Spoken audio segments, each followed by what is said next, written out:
It's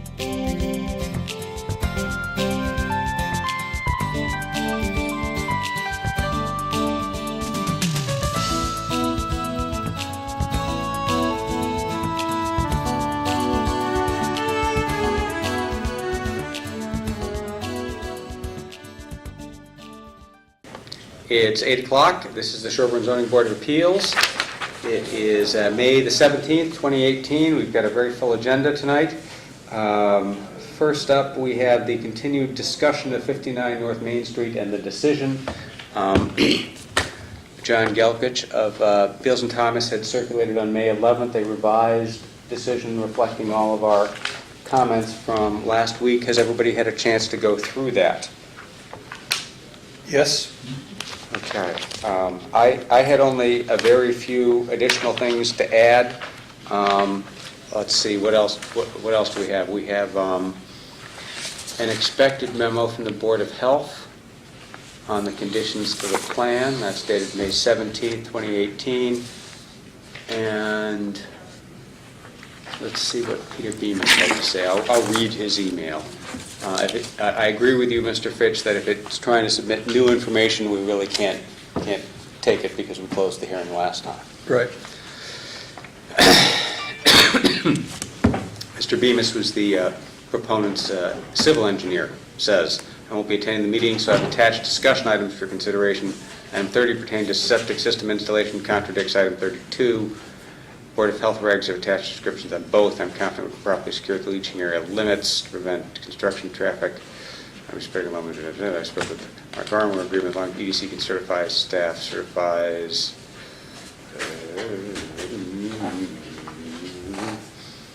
I suppose the ZBA condition that overrides BOH regs.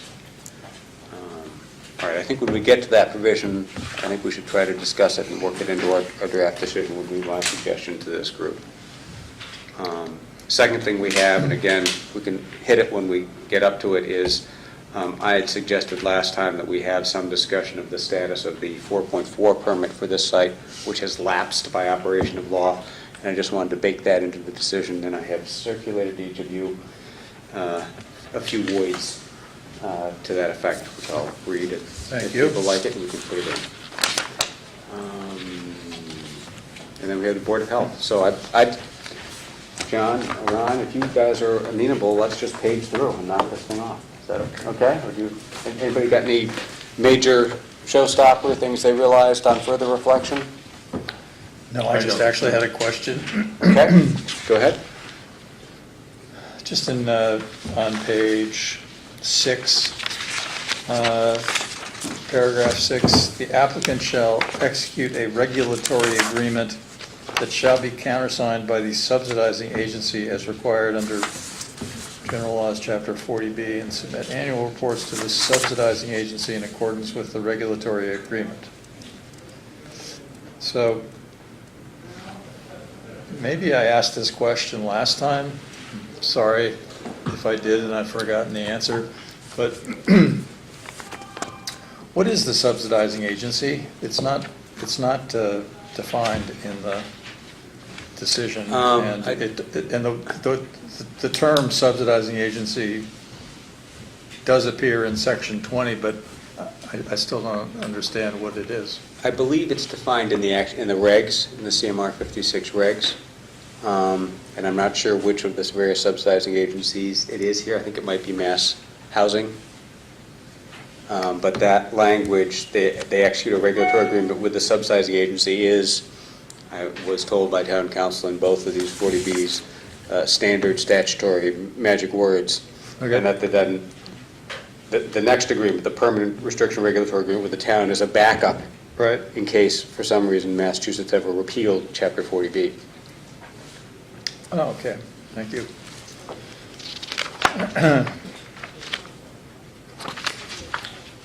Yes, that's really all I had. Okay. I did read through it. I think it's very well done. Yeah, I complimented John yet again today on it because I thought he deserved it.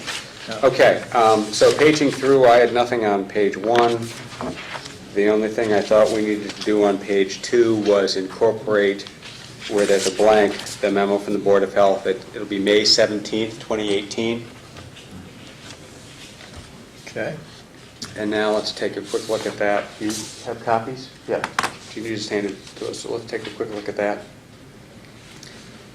It was intended to be simply narrative of things that they discussed, but that were not shown on the plan, so that there would be a record in case anybody ever challenged anything later. Right. Combination, jumbo jet vector was okay. They haven't received the required document. Deep sickness should not provide with health human shall be, yeah, right, okay, yeah. Blind tap tests.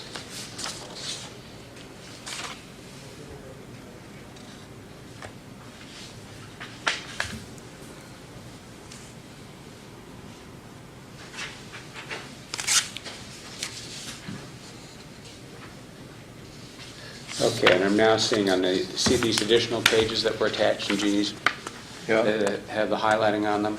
I think what Peter was trying to tell us was that he should have added an additional waiver for that last sentence of 3.2, which says, "Thou shalt not construct the subsurface disposal system until all major plumbing has been put in the dwelling." And of course, we're requiring the reverse here, which is first you build the septic system, then you build the dwelling. Right. So I think we probably ought to add that waiver. Let's see, so that would go on page...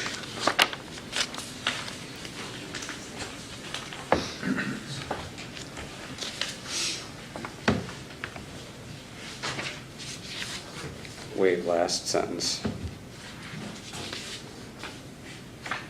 of Reg 3.2.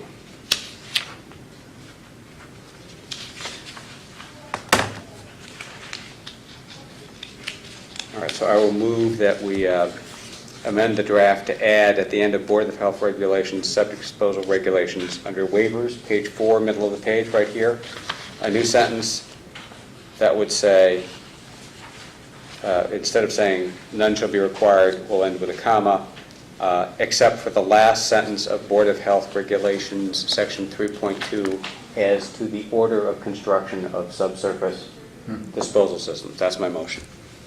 Second? Vigorous debate? No. Lackluster debate? Yes, lackluster debate. All in favor? Aye. Okay. All right.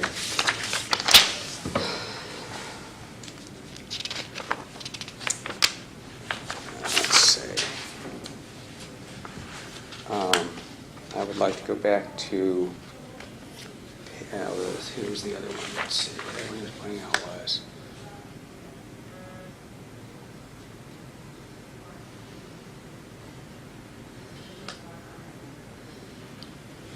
Oh, this other page that he was showing us was just where the contradiction is in our decision.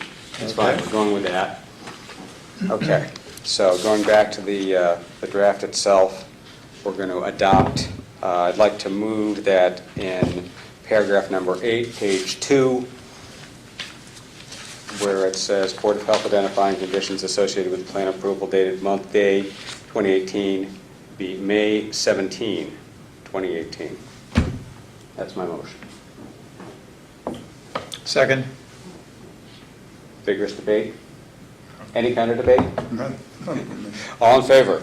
Aye. Aye. Opposed? None. Okay, great. That's in. All right. Zooming right along here. All right. I further move that at the end of findings of fact, which currently ends at the bottom of page 3, sentence number 12, that we add a new sentence 13, and that sentence 13 read, as I emailed around before, and Jeannie, you have copies, but I'll read it now just so people can hear it. Incredibly fascinating legal language. 13, a portion of the site was previously the subject of a special permit issued by the Sherborn Planning Board on April 28, I don't see Jeannie here, April 28, 2015, under section 4.4 of the Sherborn zoning bylaw, the 2015 section 4.4 permit, period. The 2015 section 4.4 special permit allowed a third lot with limited frontage. as reflected on the ANR plan dated April 7, 2015, 2015 ANR plan, and recorded with Middlesex South District Registry of Deeds, MSRD, as Plan 1018 of 2016, period. The so-called Section 4.4 lot was lot number 3 on the 2015 A&R plan, comma, which also included two other fully compliant lots, number 1 and number 2, period. By April 28, 2017, none of the lots in the 2015 A&R plans had been separately conveyed to third parties, and the 2015 Section 4.4 special permit had not been recorded with Middlesex South District Registry of Deeds or otherwise exercised. Accordingly, under Massachusetts General Laws, Chapter 48, Section 9, and Section 6.4 of the Sherborn zoning bylaw, the 2015 Section 4.4 special permit lapsed on exercise period. That's the end of it. I move that that be added. And I second that motion. Discussion? All in favor? Aye. Aye. Opposed? None? It's in.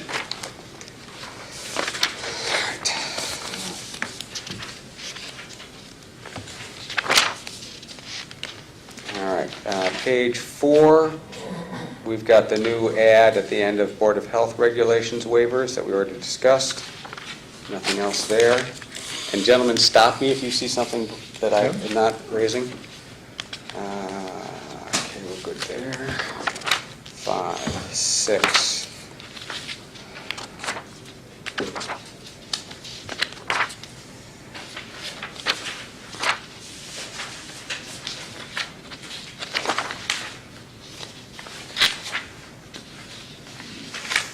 Okay, up to page 12, please. Paragraph 48, where it says applicant shall comply with the conditions set forth in the approval of the plans dated May 3rd. May 3rd, May 3rd?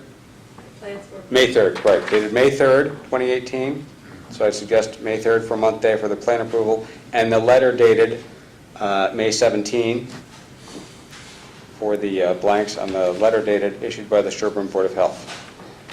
So my motion would be to insert May 3rd and May 17 respectively in the 2 blanks. That's my motion. Second? Discussion? All in favor? Aye. Opposed? None. Okay. Zooming. Nothing like having wings on the gap. All right, up to page 14. I've got 2 small suggestions for item 55. I'd like it to,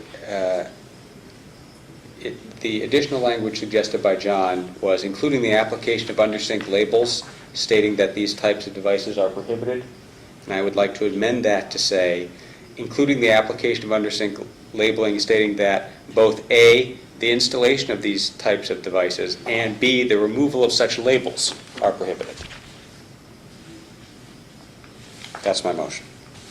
And my reasoning is I don't want somebody's cousin to say, oh, look, this is a dumb label, I'm going to take this off, and then the next owner's cousin to put in the garbage grinder. So that's my motion. That's fine. Second? Yeah. I guess we'll call that debate. All in favor? Aye. Aye. Opposed? None? It's in. Leave it alone.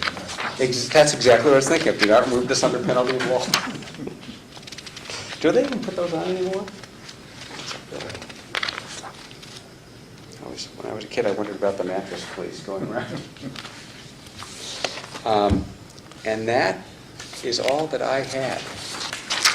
Did you have anything else, mister? No, I don't have anything else.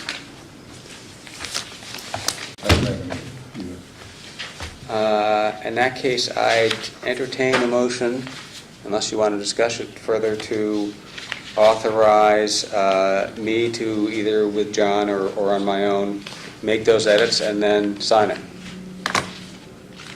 Do you want to discuss that first? I would move that that you be authorized to have those edits completed either by John or do it yourself and sign it on behalf of the board. Second? All right. Any discussion? No. This is it. This is your last chance to decide not to do this. All right. All in favor? Aye? Aye. Aye. Opposed? None? All right, they have their permit. That's great. Thank you all for your help on that. The applicant and his team were very helpful, and so were the Board of Health and Conscom and local boards. A good example of good team play. 15 meetings? Well, I didn't say it was easy. No, I thought it was easy, and it's amazing how long it takes when it's easy. Right. Okay. Next up, petition 21804, Dungron Han for a finding at 46 Western Avenue in a Residence B district. Hi, please come forward. You can sit right there, there's a microphone. And you had you got a permit from us a couple of years ago for a child's daycare, right? Yeah, but that child care is currently closed for now. All right, okay. But this is for alterations to the residence? Yeah, this is for addition of a family room. Okay. And can you show us on this plan where it would go roughly? You can just take my pen and just sort of draw it. I know you tried to send Jeannie a plan, and the one site plan we had was on a very different scale. So we would like to add a family room between our main house, which is our main house. This is your main house. Here's the road. Okay. So this is north. Okay. And the blueberries are all around here. Okay. So we would like to add a family room and connect the main house and the barn. Okay, do you have any plans for that? Yeah. They're in the file. Oh, they're in the file here? Okay, great. All right. I stand corrected. We do have fabulous plans.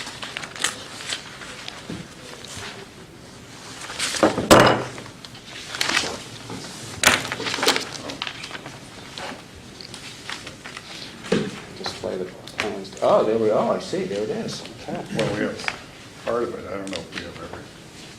But there's a little perspective. But here's how it shows the connection. Right. Okay. The nonconformity is the front yard setback, is that correct? Yes. The house as built is too close to the street. That's, you say it's a non-conforming, pre-existing, So we need too close to the road? the house, yeah. The house doesn't conform to the current zoning law, it's too close to the road. Oh, yeah. So that's the non-conformity of the house. But it's okay, because the house was there first.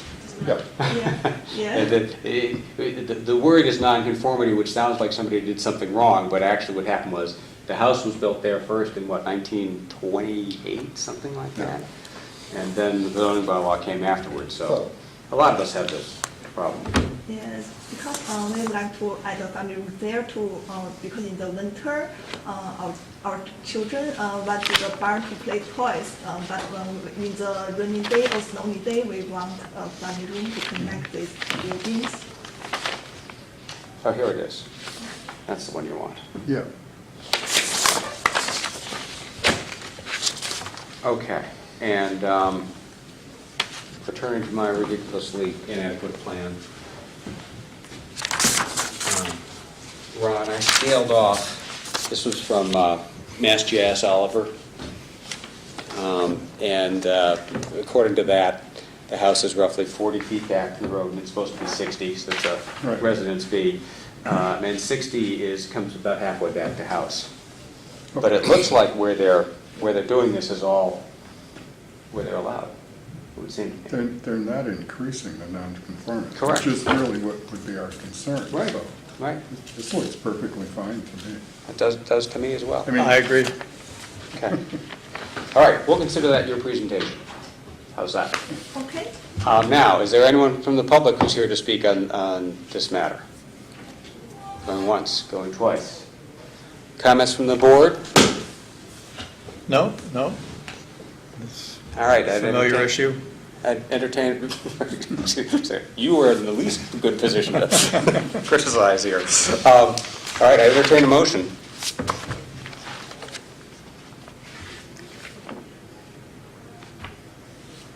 I make a motion on docket number 21804, petition of Don Gran Han for a finding from section 1.4.6 to construct in addition to a pre-existing non-conforming dwelling at 46 Western Avenue, which is in Residence B District, be allowed, subject to the plan as submitted by the applicant.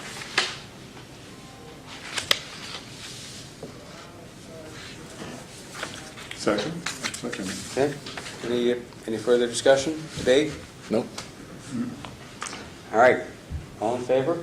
Aye. Opposed? Opposed? Great, you're good. Oh, I'm good? Yes. Oh, great, thank you. It's great. Have a great day. Thank you.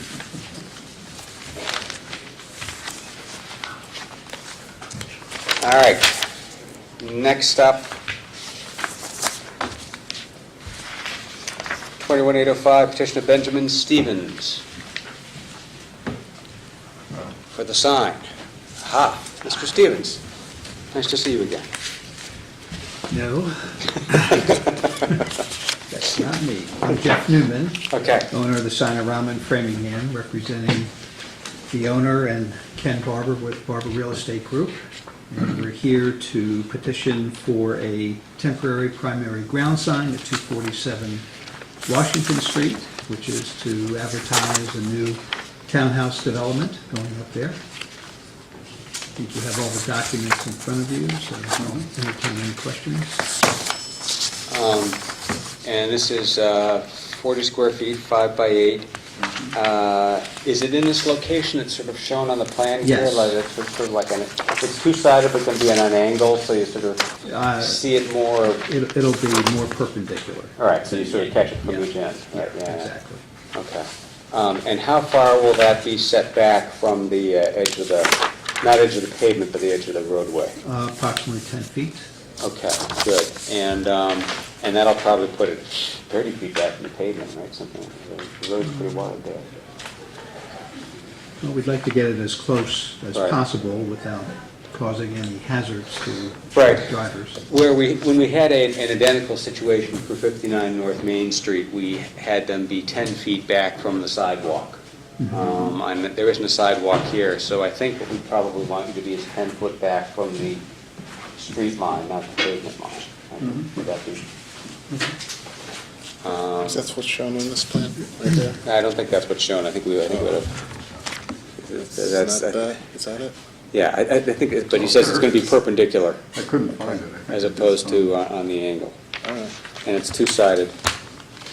And were you here the night we did this for 59 North Main? I don't think so. We treated it, the section they cite is the site for a subdivision, a traditional Yeah. subdivision. And it's a temporary sign that can be there for up to a year.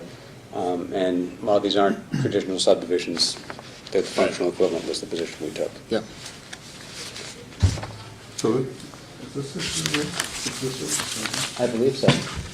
Did you come Is that, confirm? Yes, so the sign would go right here at the corner of the Washington Street and then the entrance into the development.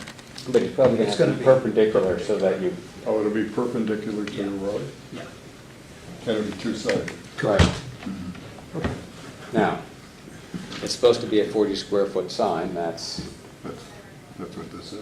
it is, but it's two-sided. So it's 80, It's 80. it's 80 square feet. I'm not terribly offended by that. No. Okay. Other questions from the board members on the sign? Other questions from any member of the public about the sign? Sir, May I see a plan? you may even take mine. Robert, if you would identify yourself. Robert Johnson, 272 Western Avenue. And it's going to go, let's see, I have it right here. Here it is. See that little thing that looks like an H, except it's going to be turned appropriately to go to the street, so that you see one side of the sign coming east and the other coming west.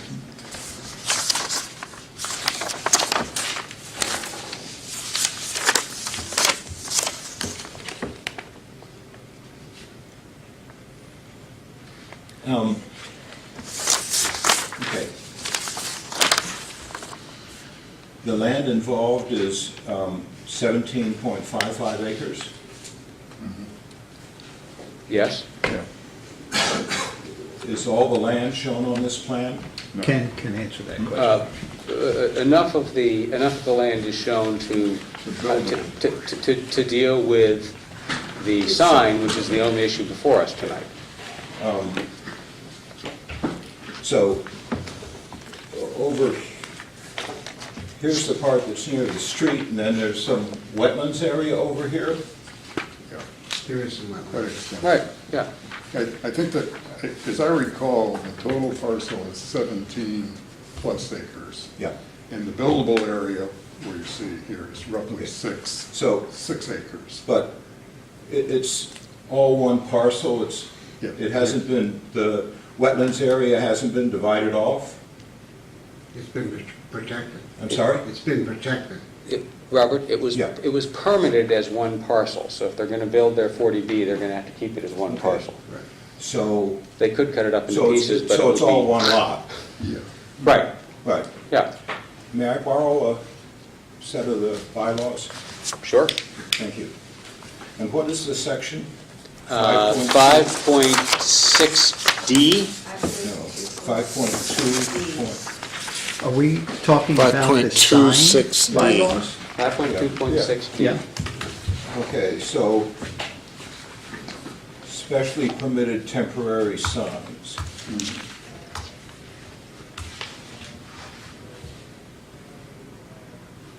Yeah. So it's 5.2.6D, Okay, specially permitted temporary signs for subdivision. yeah. So there's one lot. Yes, This talks about 6 or more lots. it's got 32 units. It's got 32 units. Yeah, it has a lot of units, but it's only one lot. Robert, we discussed this at 59, and we said it walks, talks, and acts like a duck, and so we're going to treat it like a duck, and that's how we're going to permit it. There are 32 pieces of real estate being sold here. So is it 32 lots?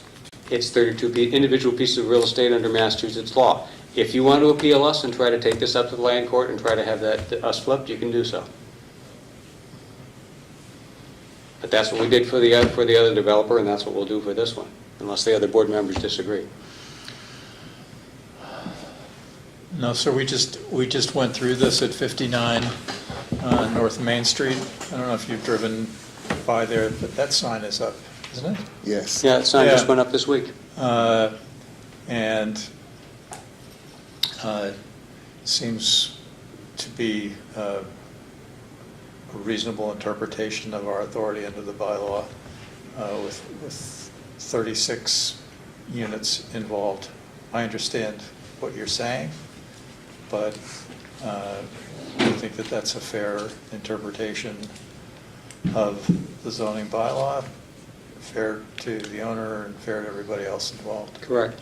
That's what we concluded on 59. Yeah. I wasn't notified that there was a hearing at 59, and I didn't know that this topic would come up at that time. I do notice that it comes up here. I do notice that this is one lot, and that the zoning bylaws talk about 6 lots.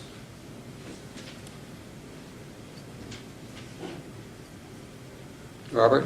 We understand your I objection. understand your argument, and I find it unpersuasive myself, but I hear what you're saying, and you're entitled to make it.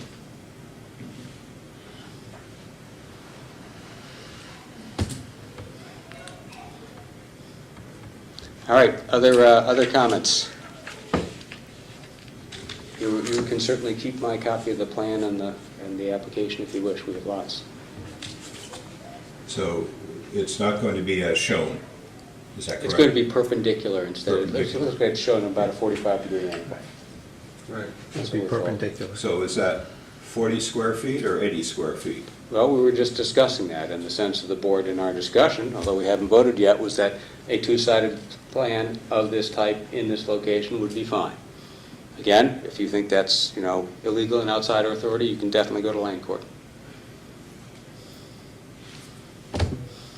Thank you for the opportunity. It's an opportunity I myself decline often, but it's an expensive habit. All right, thank you. Other comments on the sign application? Other board discussion on the sign application? No. No further discussion. Roger, you were not here for the 50, I don't think you were here for the 59 sign, We've had were you? this discussion on another site as well, so Right. the dimensional characteristics of the sign are fine, the location's fine, Right, okay. For the and it's townhouse. consistent. What?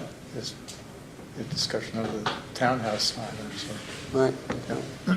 Okay. If there's no more discussion on the board, I'd entertain a motion. Anybody wanted to make one? Yeah, I move that we approve the application for a temporary specially permitted sign for the project at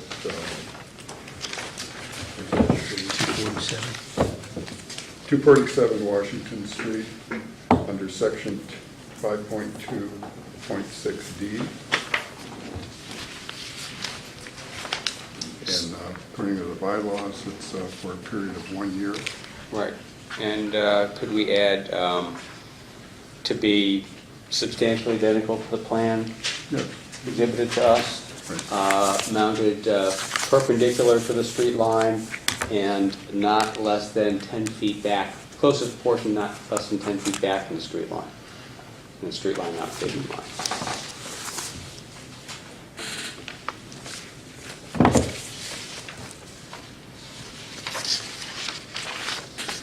I've got no further amendments. Second. All right, further discussion? No. All in favor? Aye. Opposed? None? All right, Thank you very much. good luck with your project. Thanks.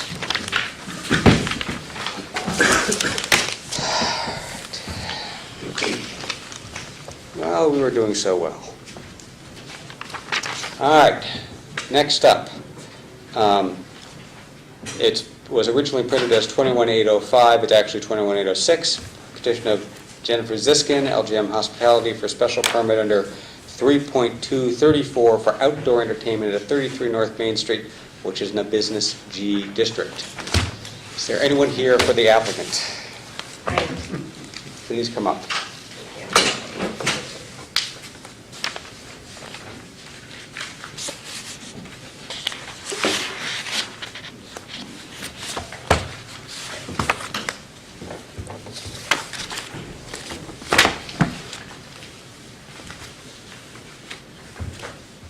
Can I pass out a few things for you to look at? You certainly may. Okay.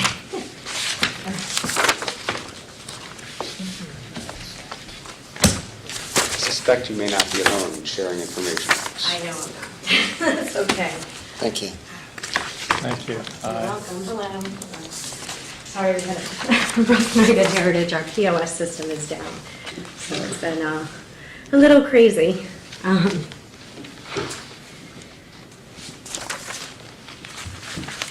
Jen Ziskin, one of the co-owners at Heritage of Sherborn, with my husband Josh, who is hoping to get here. Hopefully he will. He is on the line tonight, but he is planning to come. Just want to say a few words. Since we bought Heritage 3 years ago, we've been hearing so much from the town and the community about having a thriving town center, a place for the community to meet and to gather. And we really want Heritage to be that meeting, gathering place for the community. We want to keep the heritage alive of the Sherborn Inn, but also preserve what everyone loved about the Sherborn Inn, and also add our own flair and passions to the mix. With outside music, our guests can sit out on the patio and have music playing while they're dining. We can have a movie night on the lawn, kids' movie nights during the summer. We love to show the movie The Big Night, and Josh cooks the entire meal from the movie. We could picture a screen out on the lawn for us to do that, farm dinners as well. We'd love to have farmers markets and picnics on the lawn with jazz bands and folk bands.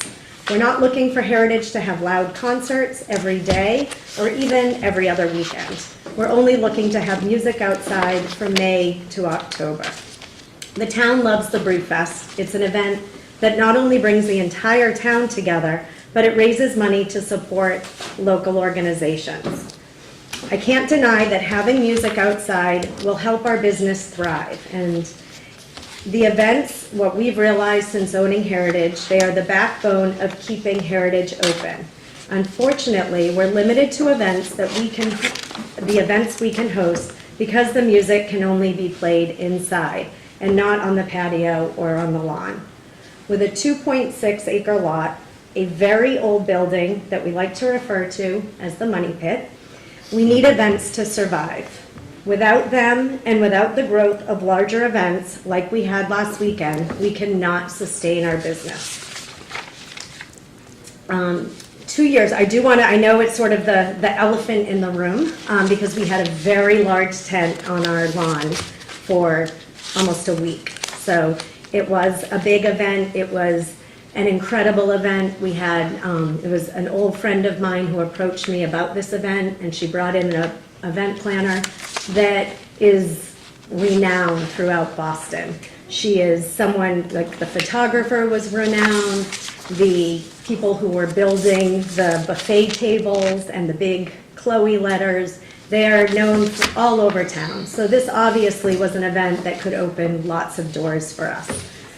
And I booked the event 2 years ago, and I told them from the very, very beginning, we could not have sound outside. It was not allowed. They wanted to donate a large sum of money to the town. They have that kind of money, so their event could be one of the nonprofit events that we were allowed to get permitting for. But I told them that wasn't possible because they are not a nonprofit organization. We told them they could not have sound outside. The sound must be inside. I can guarantee you, and I can show you all of these pictures, and I'll go through them with you too. The sound was inside. So I also notified the abutters before the event out of respect, as I have done for all of the events that I feel like might be a little noisier than the usual Wednesday and Friday music. I felt as long as the sound was inside and we were keeping it to a minimum outside, which is what the zoning officer had also said, by following the necessary precautions, by having our digital sound level meter that's approved in the new law that was approved by the town, by tracking the decibels for the part of the evening I could escape to the outside, that we would also have, that we would not be breaking any rules. I also felt like we'd also have some good data for tonight's meeting, which is why I was tracking them throughout the evening as well. When you say the sound was inside, you mean that the sound sources were inside. the music, Yes. the Might DJ, have they were all gone to- inside the walls, right? Yes, the sound was inside the walls, and the music source was inside the walls. Okay, Yes. got it. Please keep going. Okay, so, sorry. Crazy night.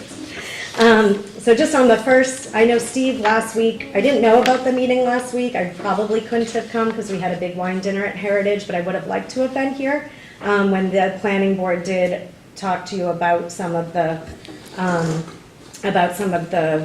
about the article and what was going on and what kind of controversies there might be. But I did watch the YouTube video last night so I could catch up and be on the same page.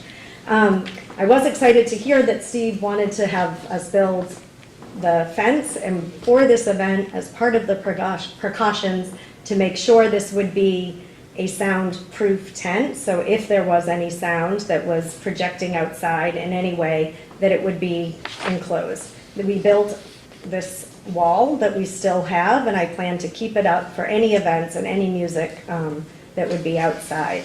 So that's on the first page. And where's that located? Right now it's down, but Right, it was but when literally it's up? on it was an L shape on the patio. So right along where the trees are.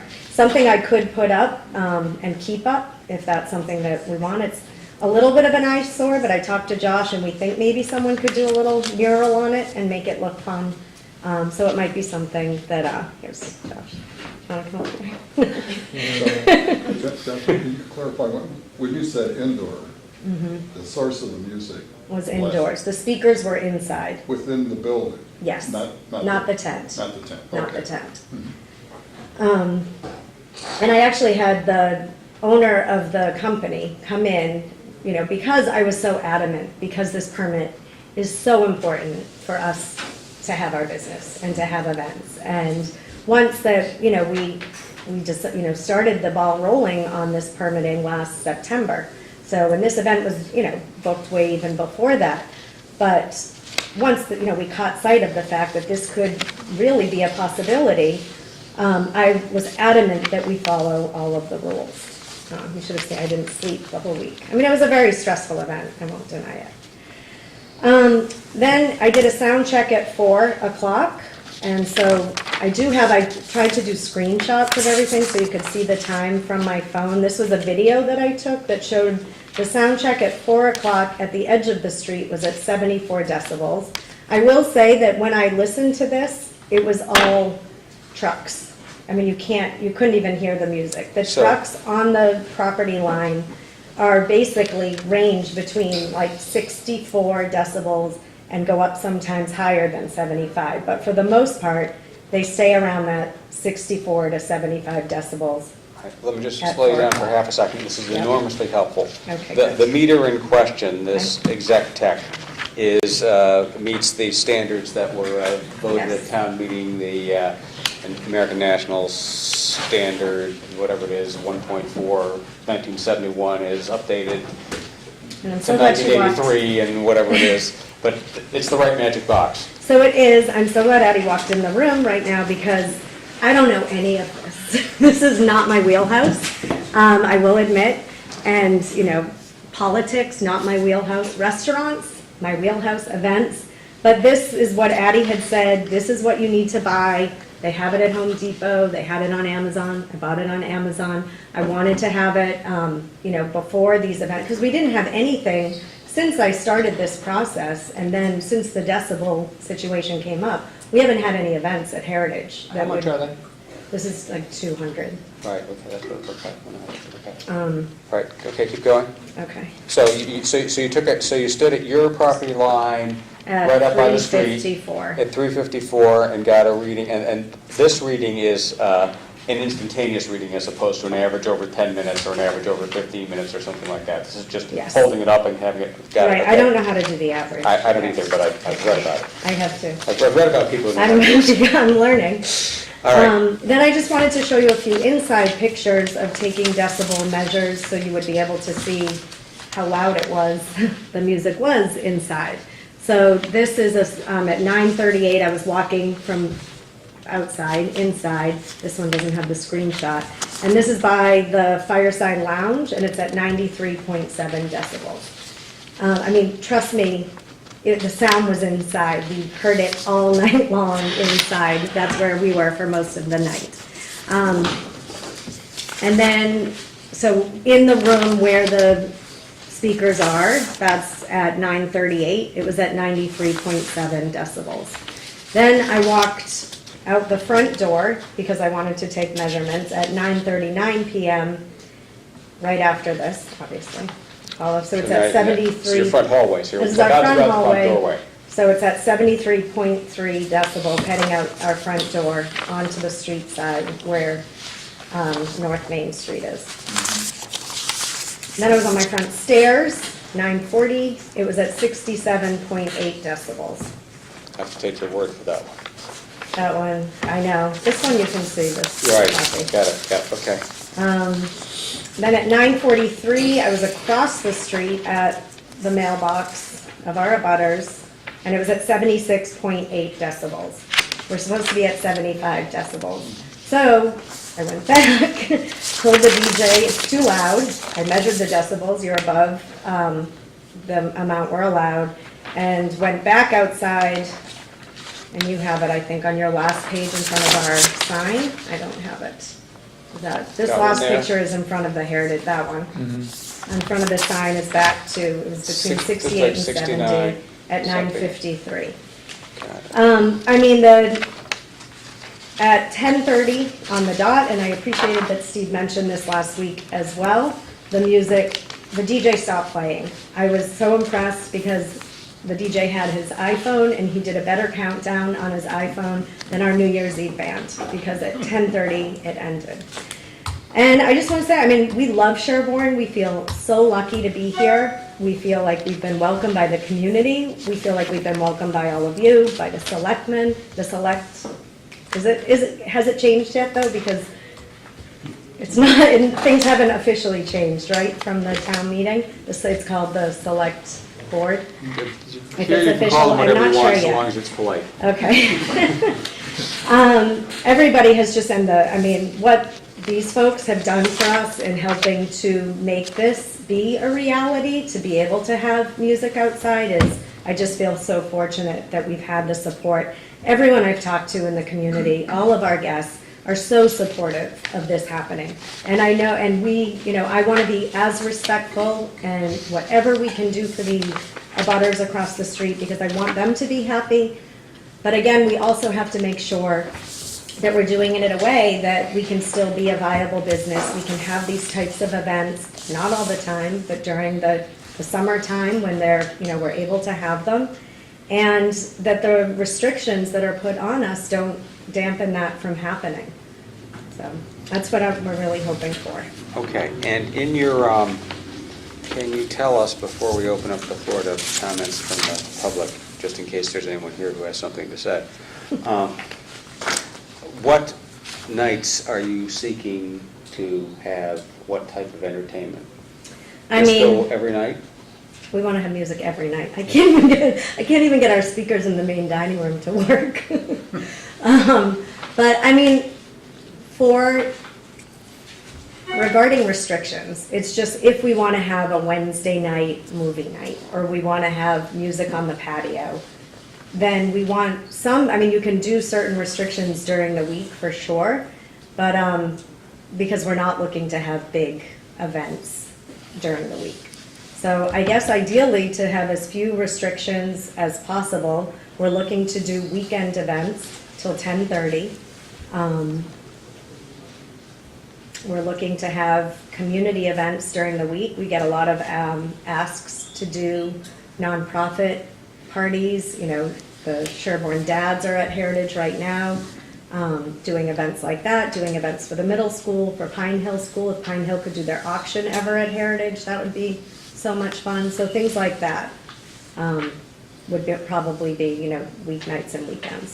Okay. But for the most part, weekends. Right, and all we're asking about is when do you want to do outdoor entertainment in the sense of the sound source, the speakers or the live singer or the live band or the DJ being physically outside the walls of your Does that include play. patio dining music? Like if we have a speaker that's projecting the music you hear, background music? Anywhere outside the building. So Yeah. I guess 7 nights a week for music to be able to have dining music outside, not a DJ music. All right, so You know what I- so there might be Sound. different standards that worked for being able to have the patio speakers, background music for people Yes. having dinner, which is Right. different than a dance party Right. and a DJ. Right, Um, because I didn't even realize, and I think I've mentioned this at some of the meetings, we had a harpist who played for a wedding ceremony, so for someone to walk down the aisle, and that's not something that we And that can do. didn't shatter windows nearby or anything like that. No, it's not too many. I mean, 90, can I interject? Sorry. Please. 90% of our event business, where there are these big parties, possibly more, are on the week, or on Friday and Saturday night. I noticed in the amendment, in the paragraph, in the bylaw, that the time limits are for Fridays and Saturdays and for 10:30. And then it states 9 PM on Sunday, but did I miss something? But I don't see anything for the weekdays. The Right. weekdays were left to us as a fabulous opportunity to excel by our friends at town meeting and on the planning board. So, okay, but the Sunday. But great friends.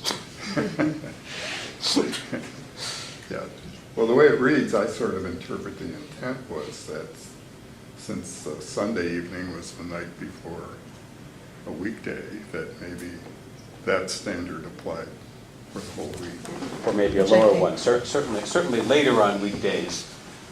Disco night till 1 AM on Wednesday, probably not, was not within the intent of town meeting. Or maybe 10:30 is not right. Right, right. But So 9 that's o'clock, something we you know, need to those discuss. weeknights, I mean, not a lot of people want to sit outside past then anyway. You know, I think 9 o'clock on weekdays is a very fair time. Okay. The Sunday, you know, I think.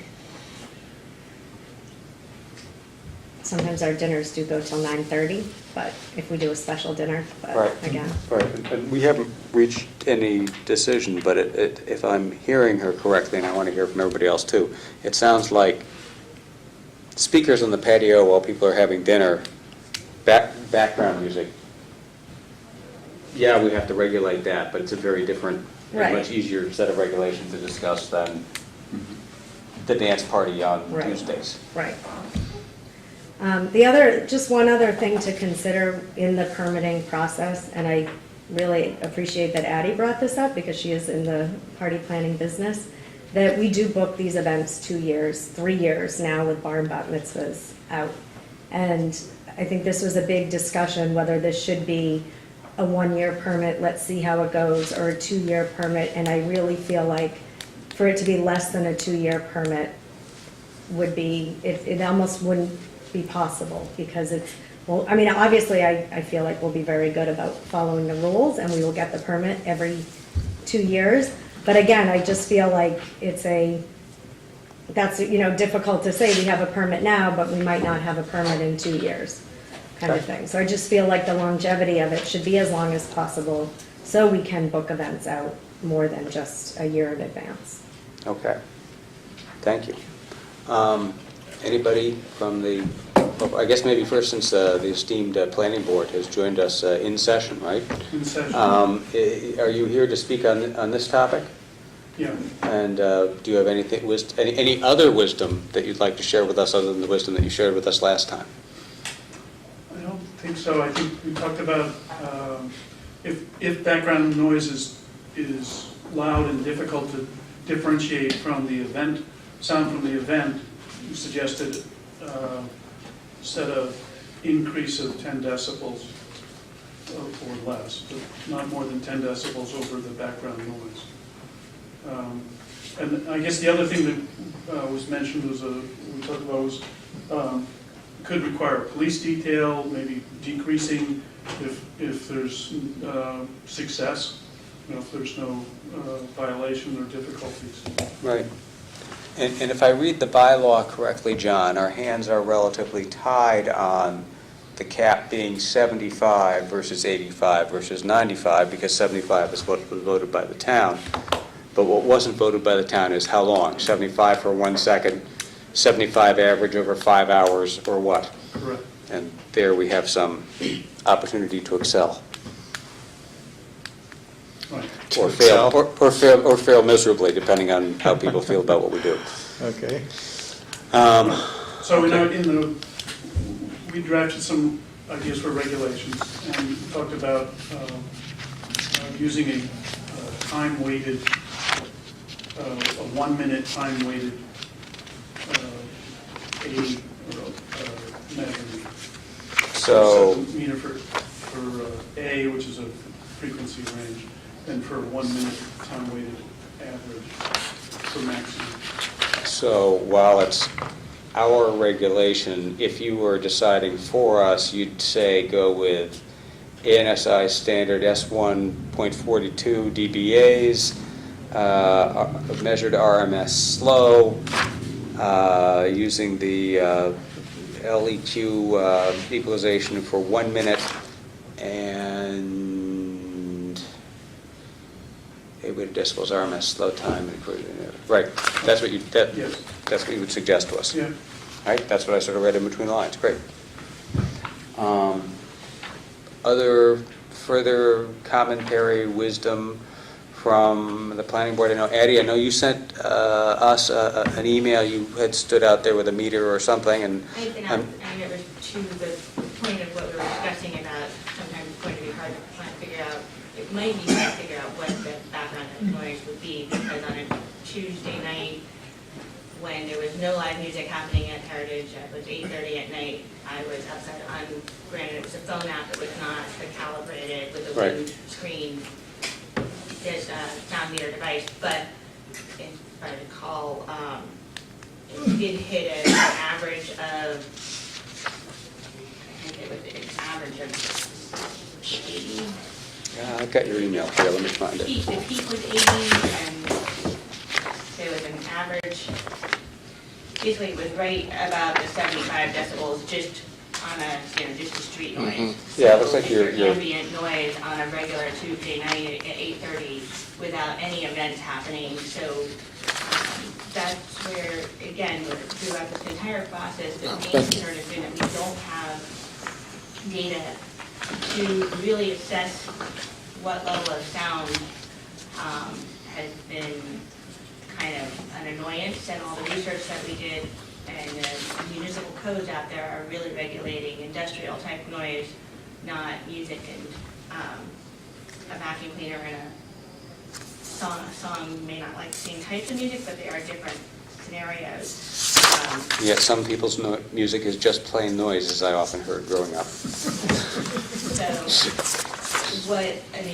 far as I know, we've had concerts on the green for years. I've never heard of any issues with those, but we also have no concept of how loud that has been. So we don't know what does 75 decibels sound like, what does 85 decibels sound like. We can speculate. We looked at a bunch of other similar, they're kind of two different, if you looked at towns, they exempt outdoor, they exempt entertainment in their noise regulations. So if you look at venues, most of the time they leave it up to individual venues to self-regulate noise in order to kind of ensure that they're good neighbors and they're not offending butters. But the towns don't usually put that regulation in place. Usually it's kind of a neighborly thing that happens kind of within a community. So we have struggled with trying to find that number, that's the right number. But in the planning board's research, sort of the closest good thing you could find, even if imperfect, was the stuff you pulled out of Natick and sent to us. Correct. So, and then Natick had a bunch of definitions, but even within the language of Natick, those, they had exempted entertainment music. So we used Natick's language to provide definitions for things, but when it came to actual decibel levels, we were not able to get that number from Natick. Okay, great. Is there anyone else here who has thoughts they'd like to share on the special permit application? Please come forward. Thank you. Stephen Constantine, 32 North Main Street. So yeah, I want to thank both Josh and Jennifer being here and all the good things that they're talking about the town. I think that's great. Following up from last week's meeting that we had, I know there was a list of items that I presented to the board and asked if we can get these questions answered. I've got that list. I'm not sure if the board has had a chance to actually review those. I got copies of it too. I want to make sure I've got the right list, but I think it is... That's the one. That's Okay. Sure. I got a couple of other extra copies if you want to take a look. Yeah, we'll take some because I just gave mine to Roger. So. Okay. So I think we've got the first one, who purchased the instrument? Jennifer did, so that's good. We've got that one covered. The second one, who's responsible for calibration check? Because I know in the bylaw it says it's going to be calibrated for every event. Do we have an answer for that? Who's going to actually do the calibration? Is there anyone here who knows physically how that happens when you say I want to calibrate my machine, what do you do? Yeah, there's different instruments, follow the manual. So some instruments, there's a separate calibrator, take the foam thing off and you stick it in to I a see. calibrator, and the calibrator produces a... It has its own noise that it creates and it, I believe the kit that was, we've done some research on different models out there, and I believe this kit has a calibration. It says internal calibration check. okay, so it's inside the unit. So what some noise ordinances use, they say you have to calibrate it according to the manufacturer's instructions. So it would be calibrated by the Heritage, Jennifer would calibrate it, is that correct? Is that what I'm hearing? I mean, that sounds Sounds like if you're using that box, yes. Okay. Other venues, there was another venue we're sort of using as an example, just sort of how we kind of envision these events. The Pierce House in Lincoln, and the event planner or the facility manager at each event does the sound check with the band, and then, just like I did the other day, and then she tests it later on during the evening to make sure that it's accurate. And does it sort of record? Is it like a DVR where you can say start at 6 o'clock and anytime you can go back later and say, I want to see what 7:30 looked like? Or I've been playing, with all the events going on, I have not had time to Okay. play with this, but I'm sure it does, or my son Yeah. could look at it and figure it out better than me. But it, All right, what I that was can be done using whether or is not this my, box does it. taking a picture of it with the phone was great, because then I was able to Right. record the time as Right. well. And that helped for I actually kinda what I like that. shared with you. Okay, so moving down the list, just want to make sure we go through this quickly. Instrument settings, response time, standard billing rate, frequency ratings, all those. Who's going to be responsible for setting those? Because there are a lot of variables that have to do with gathering decibel information. I think that's probably going to have to be up to us to set in the special permit that the testing standard is X. You know, ANSI 1.42, 1983 revision, 1 minute sampling, low left-hand decibel, Okay, so the ZBA would do that? apparently, yes. Okay. Who performs the testing? Well, then, again, not yet, again, we're doing this all in real time, not yet Right. determined. Probably, my default setting is going to be to have the applicant do it. But of course, people who didn't trust the applicant and wanted to make their own tests could buy their own unit or hire out someone else to test it, because when you have locally unpopular sound sources, that's what people do. It's a fair process. Okay.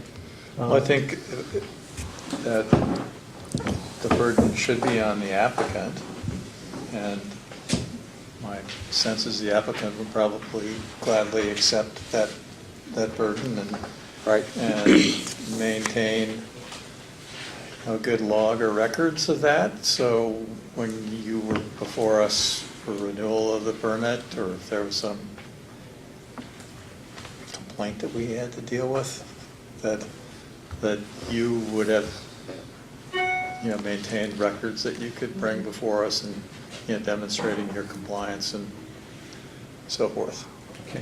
That would be my. So it would be the applicant. Well, Makes sense. that's just my comment. I A don't little know. bit like the fox guarding the hen house, but okay. Well, You can hire your own it's- guards. You're right there next to the hen house. You can That's guard. true, that's true. Yeah, but it's the fox's hens in this case. I mean, Right. But that leads right into your next thing, which is who's going to keep the records? And again, we're sort of haven't voted on this at all, but my sense would be I'd want them to keep the records, both for their protection and for yours, and I'd want them to keep them probably for a year. It probably has some little memory card in it that you can download onto your computer if you're smart enough. That is not to say I am. And then you keep it as a record. Okay, that's good, that's good. Then the next one kind of leads into that too, where the test results going to be stored, recorded, like you said, probably in some kind of a memory card. Access to the test results, I would assume that anyone that wanted to would have access to the test results? Again, we haven't talked about this. I'd say they could be submitted to us, so that they'd be a public record. You're shaking your head no. Well, You're watching the sausage being made. What do you think, John?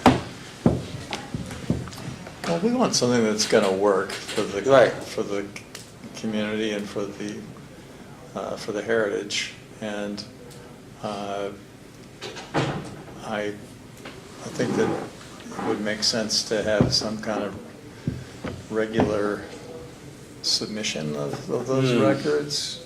You know, what Regular that reporting. would indicate, you know, the event and the records for that event, and perhaps that could be done semi-annually or not. You know, certainly I wouldn't think that it's something that has to be done weekly. Each or- weekly, okay.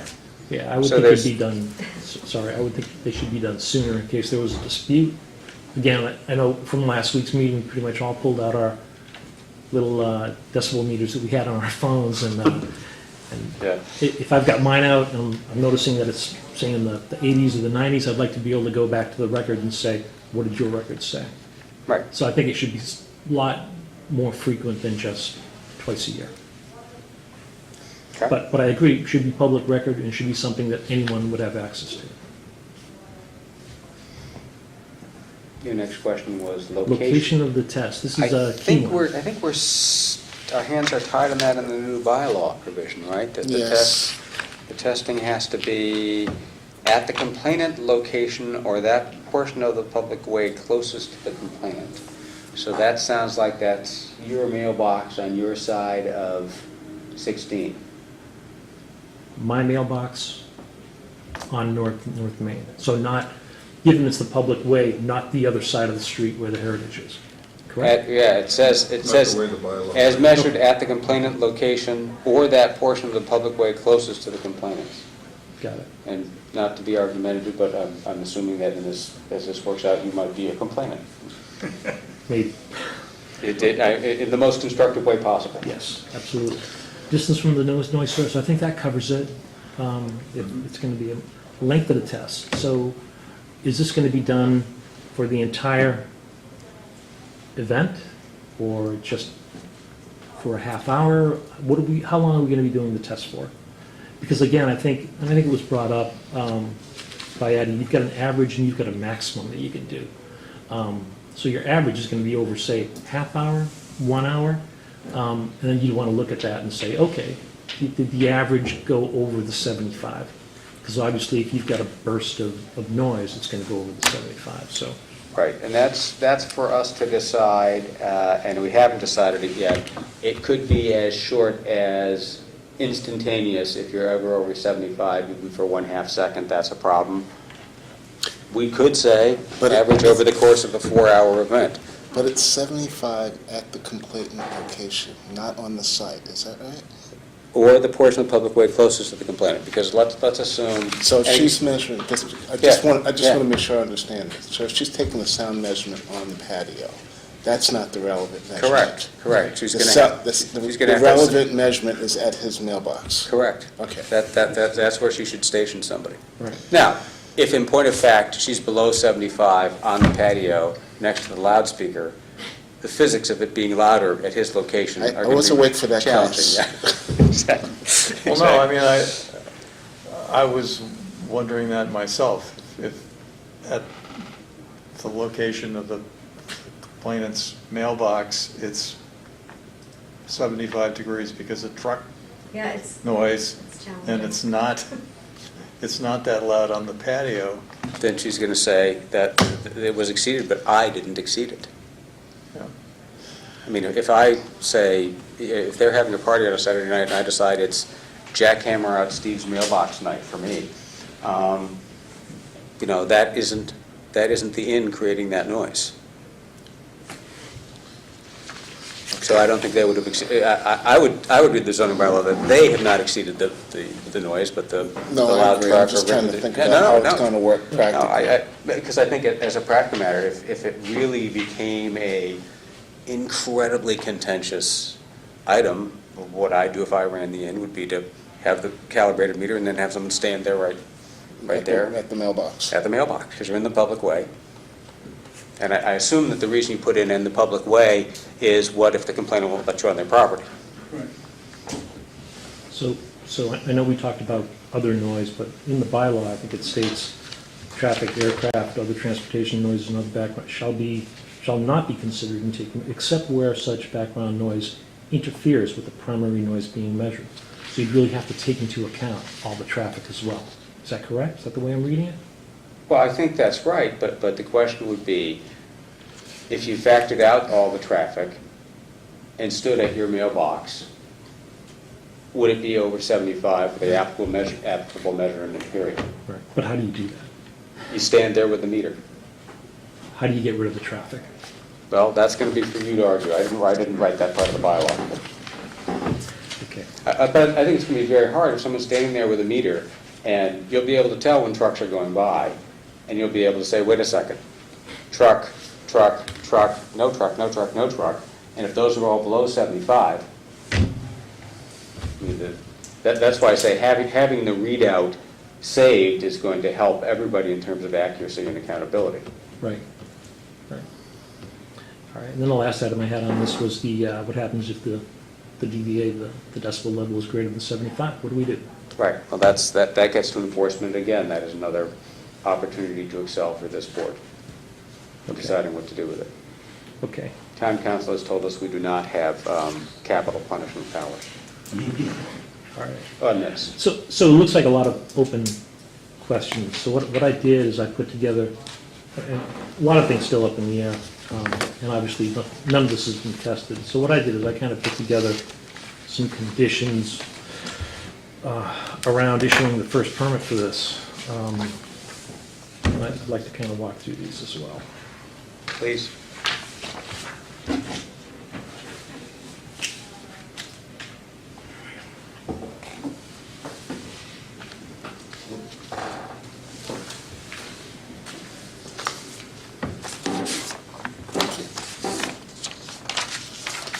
Here's another one if anybody would like one. I get pictures there. You guys want to see them? Planning board? There you go. So, starting off in the conditions, I'd like to see a 60-day permit, just to start off with, and use it as a probationary period, so we can kind of work out the measurements of the instrument, how it's going to be used, try to fine-tune that process a little bit. Given that there was some non-compliance in the past, again, I'm not too sure about the May 5th event. It may have been inside, but I believe the doors and the windows might have been open because there was a lot of noise coming out of it. Is that correct? Yeah. Okay. Did And we then have the a Brew Fest measurement? from last year, where, Oh, wait a second. sorry, go ahead. I don't think there's anything in their zoning bylaw that says if their doors are open, that makes it outdoors. That's true. No, That's true. you But make it's- you make a good practical point, but just, Right. It is, and it was one of the complaints we had for quite a bit of last summer, when the inn did have music indoors, there were still doors and windows open, and I think that's why we had quite a few police complaints. So, so again, probationary period, 60 days, again, the Brew Fest last year. just before we leave May 5th, do you disagree with their report that all of the sound sources were located inside the building? I don't know, I didn't walk over to the event, it's a Right. private event. Okay, fair enough. Thank you. Okay. I'd like to limit it to Friday and Saturday evenings. Again, this is just for the 60-day probationary period. I'd like to make it a 3.5-hour event duration, so no event's going to go all-day music starting at noontime and going until 10:30. Okay, I'd rather see it limited to 3.5 hours. And by 10:30, that's in the bylaw, so I think we're good there. Again, for the Fridays and the Saturdays, it would be allowed. The fence, which we proposed at the last meeting, I'm not sure if that was Now, discussed. right, she wasn't here, though. And for anyone watching on the tape, the last meeting, the planning board came to this board, not in the context of the inn's pending permit, which wasn't before us, but just by way of download of all the study they'd done before making the recommendation at town meeting. And Mr. Constantine and others also were heard on the subject of noise, and while it wasn't about the inn was certainly not far from anybody's mind. I think that's a fair way to characterize it. So one of the things that I proposed, and I know Jennifer and I talked about this last summer, is You got this, the possibility of putting up Same a one. fence. yeah. So if you take a look at the diagram, it would go from the patio and then along Yeah, the here's stone somewhere. wall. Yeah. Oh, yeah. again, just a possibility there, if that could be done. Who's paying for the fence? I'm sorry? Who's paying for the fence? Well, what I found out is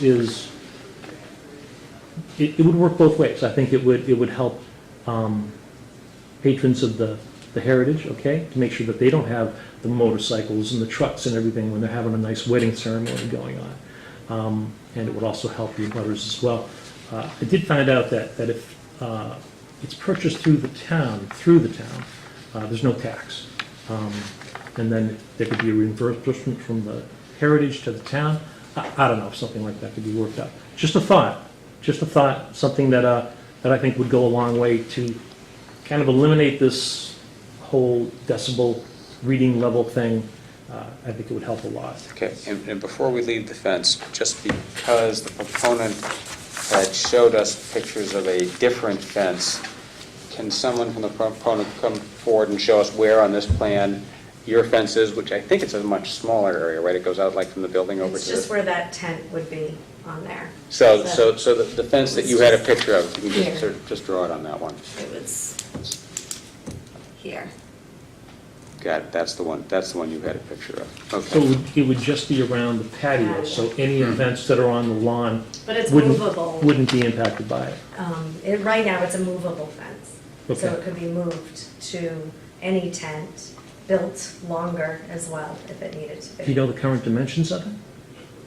It's 4 panels that are about 1.5 to 2 inches thick, plywood on either side, and they're probably 12 feet by 10 feet. I think we have, how many panels? 4 or 5 panels.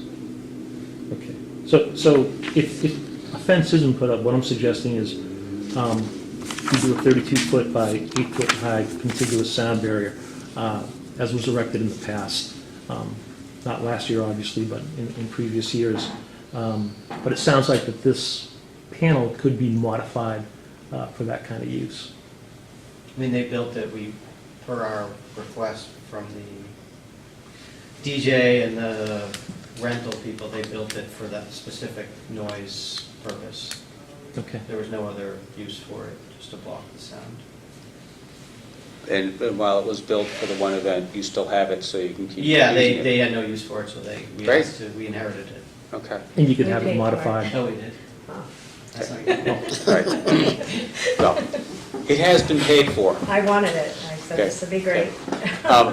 And if I can just, again, just before we leave the fence, I see in the audience Mr. Rose, who's maybe had some experience on this point. The 32-foot by 8-foot high fence, is that what you put up for the Brew Fest? 24. You put 24 feet, okay, got it. 24 by 8. Not last year, but the year before, is that correct? Excuse me, I'm talking to him. Yeah. I'm going to tell you, I did what the zoning board told me to do, is that behind the van, and that's where I Okay. put the Okay. sound barrier. The only question was how big it was. So it's 24 by 8, Yeah, and were they, to the extent you can recall, a single panel or half inch, that's all it was. half inch? And Okay, 2 by 3s just to support it, so it won't fall over. okay, got it. Thank you. How tall? 8 feet, 4 by 8 sheets of plywood. Okay. Got it, okay. Um, All right.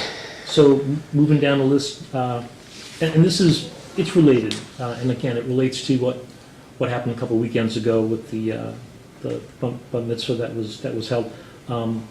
Just a stipulation in the permit that any indoor music, all doors and windows must be closed.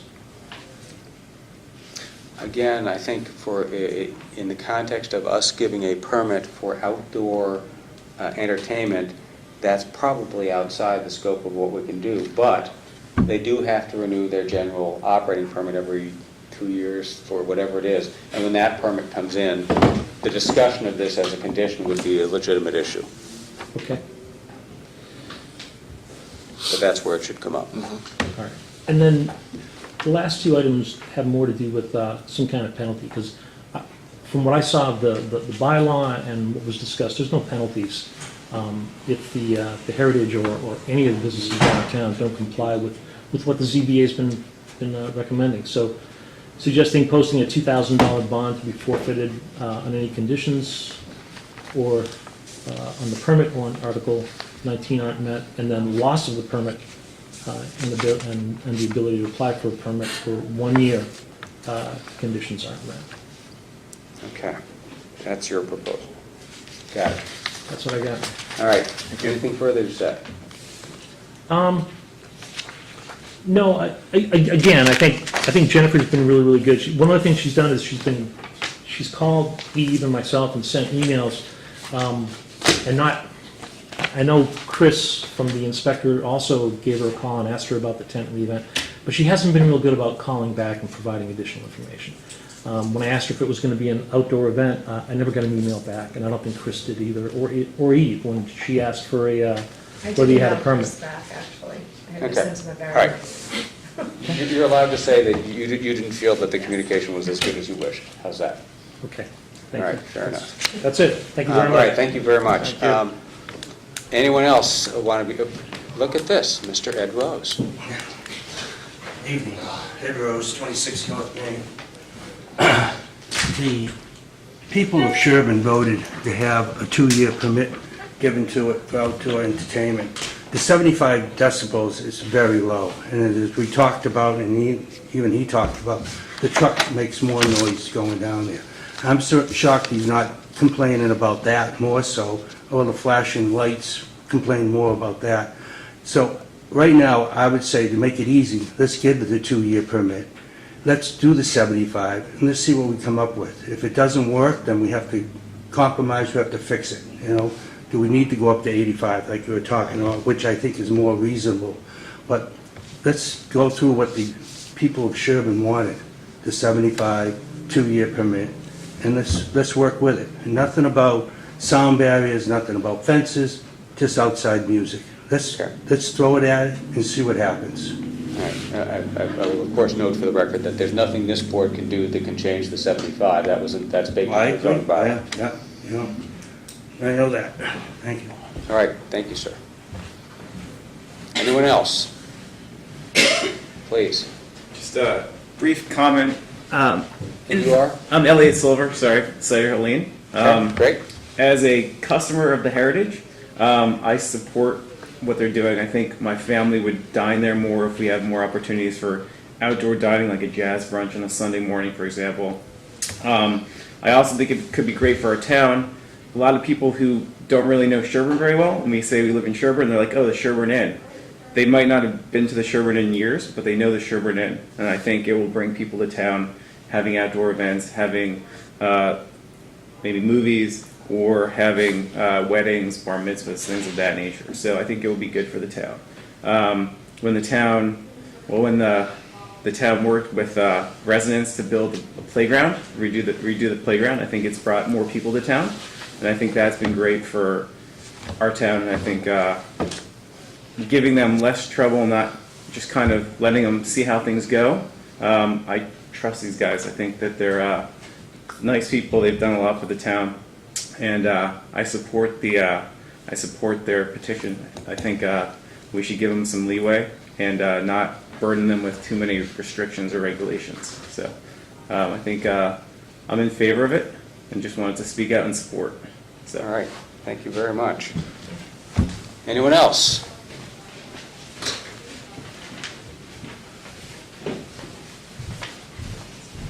Hi, I'm Eve Asbury. I live at 34 North Main.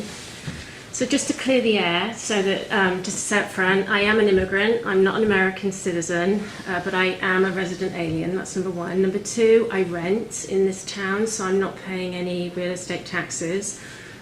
But We'll listen to you still, anyway. I live here. I live here, so I just wanted to Despite get what you see on that TV, out. that isn't the way this country works. Well, I don't know about that, but be that as it may, look, I feel as if, so I am in a abutter, and I can hear the music, and it does impede on my quality of life. And I feel, it's terrible to be sort of the bad person in the room, the person that's sort of complaining. I hate it for you guys. I mean, I know how difficult it is to run a business, trust me, I really, really do. And you guys are just busting a gut to make it work. And I love it that, the town's welcoming you, and there's the Brew Fest, and it's just a fantastic community here. It's just darling, and I love it. The only problem is, I just wish that Steve could maybe move his whole property, you know, sort of 5 miles into the middle of nowhere, because the sound, even at 75 decibels, and I want to get this out on the table so that everybody knows, even at the 75 decibels, which, you know, you definitely didn't go over, which is fantastic, even with the music inside, with the windows and doors open, it's not necessarily the volume, it's the tone of the sound, and it's the fact that that tone repeats. So if you have a bass, that repeats, and that level of tone, even though it isn't over 75 decibels, because it's constant, it comes through the house. And I mean, admittedly, you know, it's not a brand new house, but it's a very well insulated home, and it has, you know, the double glazing storm windows and all of that stuff. But still, May the 5th event, which was perfectly permitted and all the rest of it, it still disturbed a quality of life.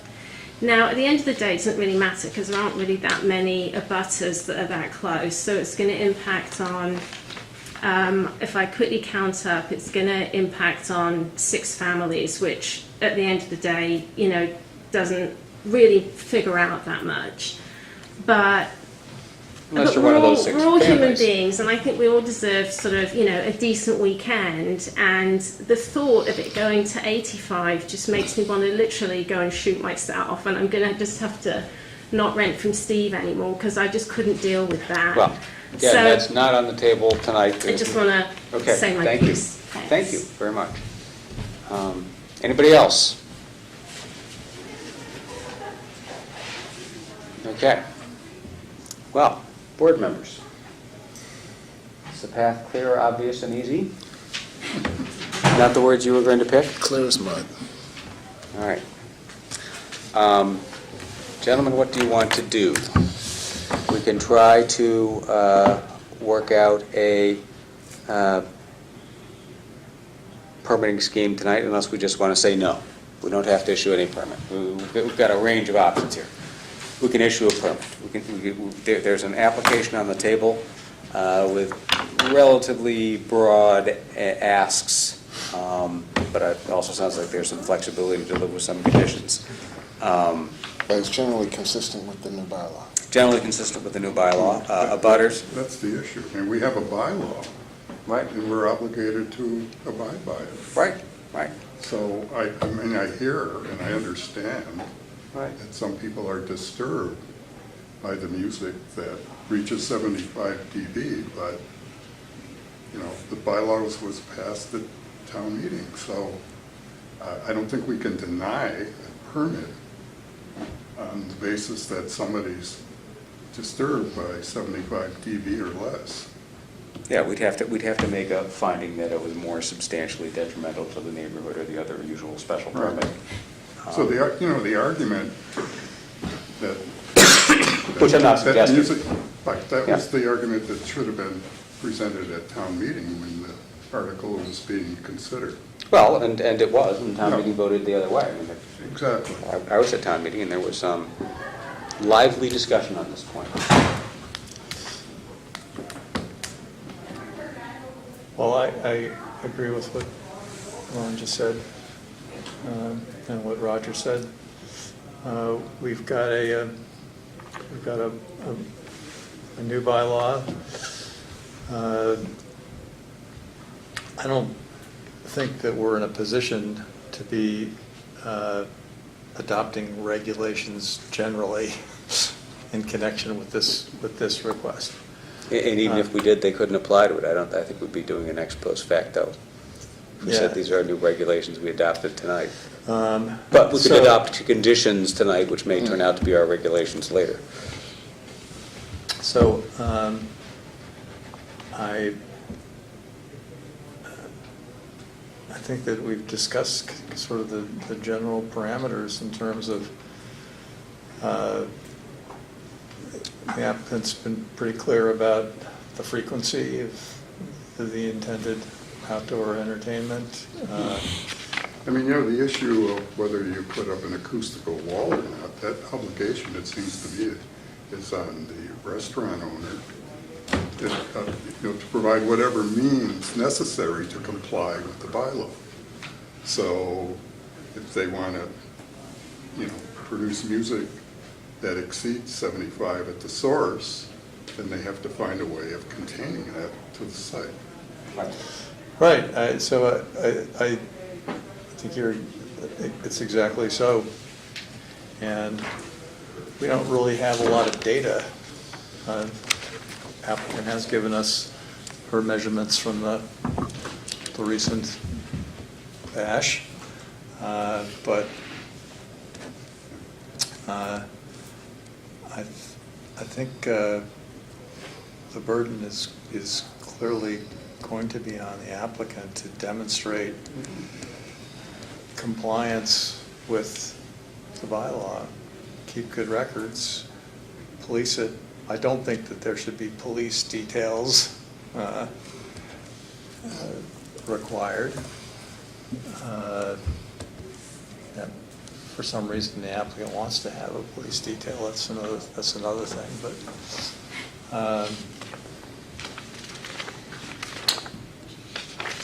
But in any event, I'm very supportive of the idea.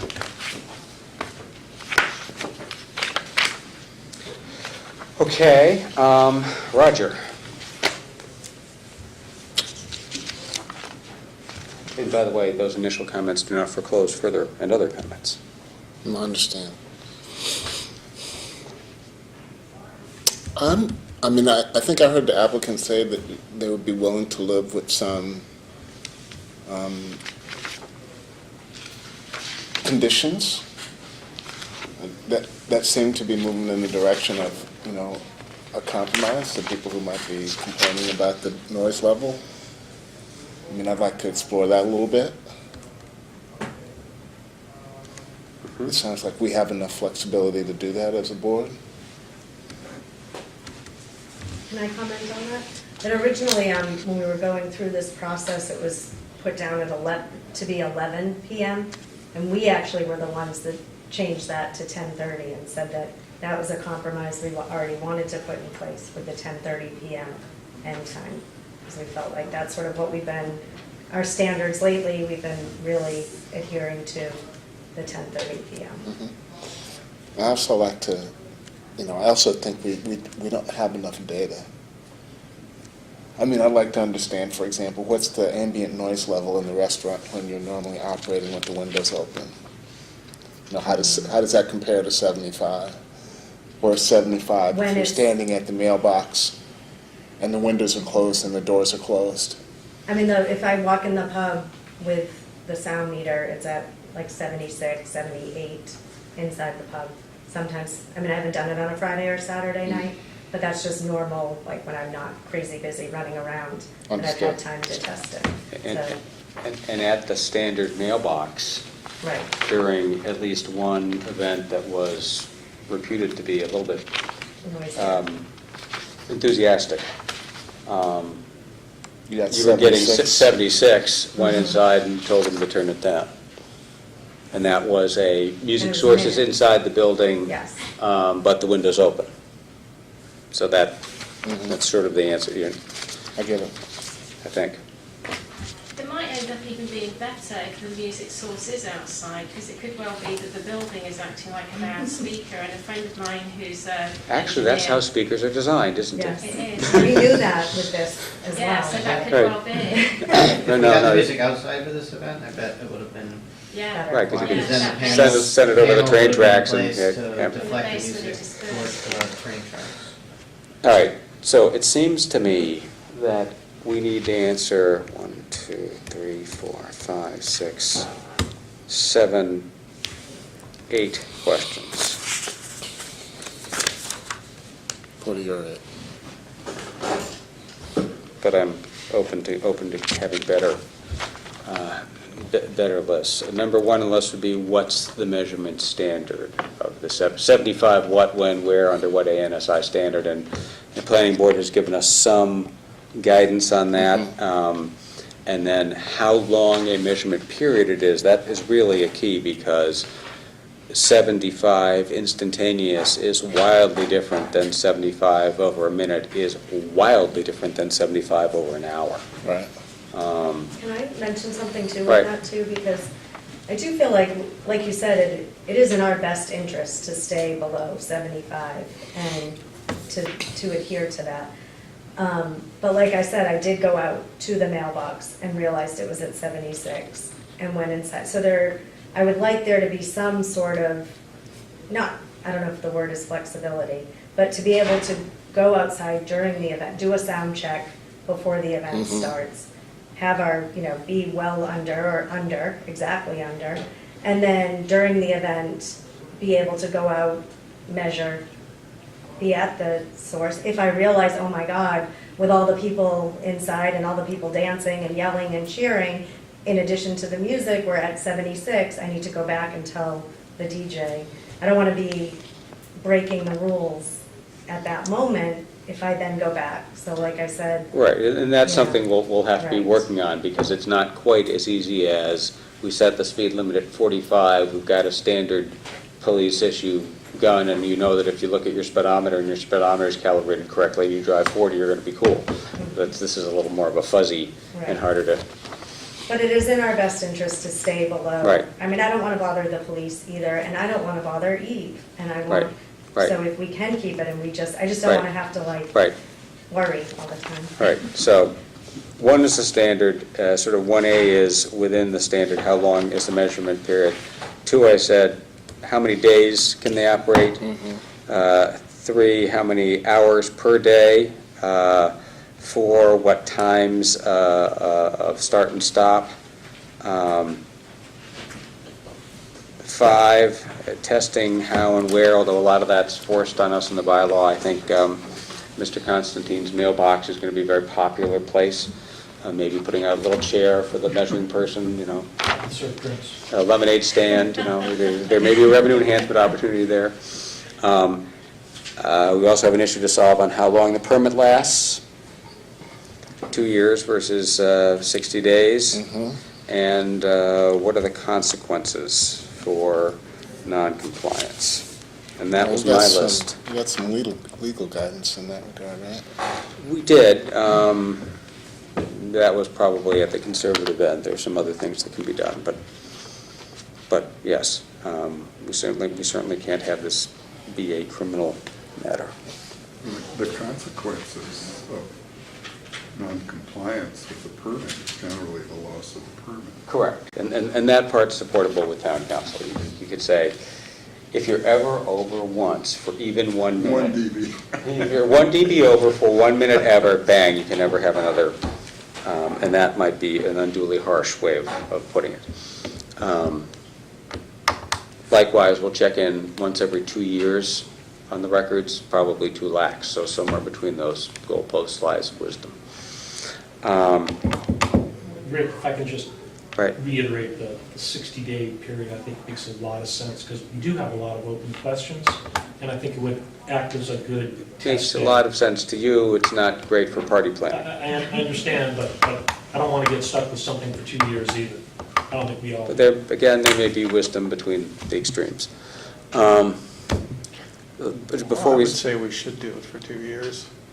You do. Again, we should permit this, the bylaw says for a maximum of 2 years. Yeah. I think it's the business considerations that were explained to us in terms of Yeah. of booking events in advance. I mean, the precedent of this board is that when there's some controversy associated with the permit, that generally we permit it for less time Right. than that allowed. So in the case of many permits that we've issued that, would normally be for 2 years, we permitted them for 1 year. what And then- would you do here?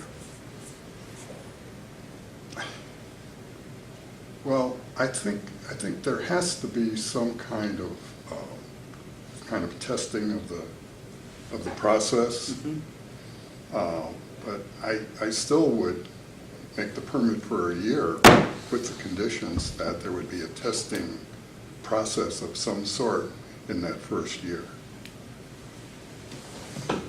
So you would say the basic permit could be there, but there might be, we revisit certain issues, certain conditions might be Right, revisited. we might have, we might have hearings, to see how the abutters are, how everybody's doing, whether it's acceptable to them or. All right, Or would we manage by exception?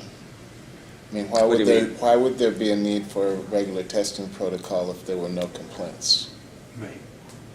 well, I just posed I'd that. love to be in that world. And that's a wonderfully optimistic thought. And certainly, if there were no complaints, our life would be easier, but I think we ought to plan, But hope for the best and plan for reality. the applicant could be compliant, and there would still be, there's Right. likely could be complaints. I would expect, and you would manage those. Right. Right. All right, well, do I at least have the right list of questions that we have to answer here? I think that's right. That's a good, okay, all right, well, so let's maybe start, because my sense is the same as yours, which is that we ought to issue a permit here, and the question, the wise course is, what does that look like? Can we talk a moment about what the standard of measurement is going to be? I'd suggest that we... Somebody's done that work for us. Right. The thing it's the 1 minute that concerns me a little bit, whether that should be 1 minute or 5 minutes. I guess a minute is a whole 60 seconds. That's not just one yippee or round of applause or hooray, a sustained sound level for a minute. Is that kind of what led you to that conclusion? Yeah. Right, we were weighing with, there's a standard of L10, which is standing there for 10 minutes versus standing there for 1 full minute, which is a decent length of time. I had, like I said, I had stood outside on a calm, just on the street level for 1 minute, and the average was 69. But if you see then, you can get a sense of peaks, but so I guess it comes down to a practicality. Maybe 2 minutes, but you need some length of time, but if you're thinking about how it's going to be practically utilized, if you're standing there too long, then you might have a discrepancy of reading. Right. So it's easier, I think, having a set time that you can stand there actually consistently. I don't know, do you have any thoughts on? Ms. Iskin, could I see your meter for a second? Actually, there's the box. So I'm going to make a proposal to you gentlemen. Okay. I think we need a school engineer consultant. So Yeah. Planning board did this first. I move that for purposes of this permit, but possibly also for our future regulations. Okay. The permit be, the standard be 75 dB as measured L1, 1 minute. That it be measured dBA to ANSI standard S1.42 using RMS slow time as measured by the type 2 meter performing equivalent to the X-Tex 407736 or equivalent. That's my motion for the standard. Discussion?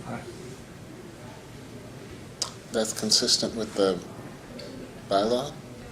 Yes, because the bylaw just says the 75. The rest of it's up to us as guided by our wise friends on the planning board. Oh, So- 1.4, but I went 1.42, which is another iteration. All right. I'm good. And I did put in the type 2. Mr. Stefan? You willing to second my motion? I'll second it, yes. Discussion? Second. Vigorous debate? Anybody in favor? Aye. Aye. Anybody opposed? All right, we have a noise standard. One step.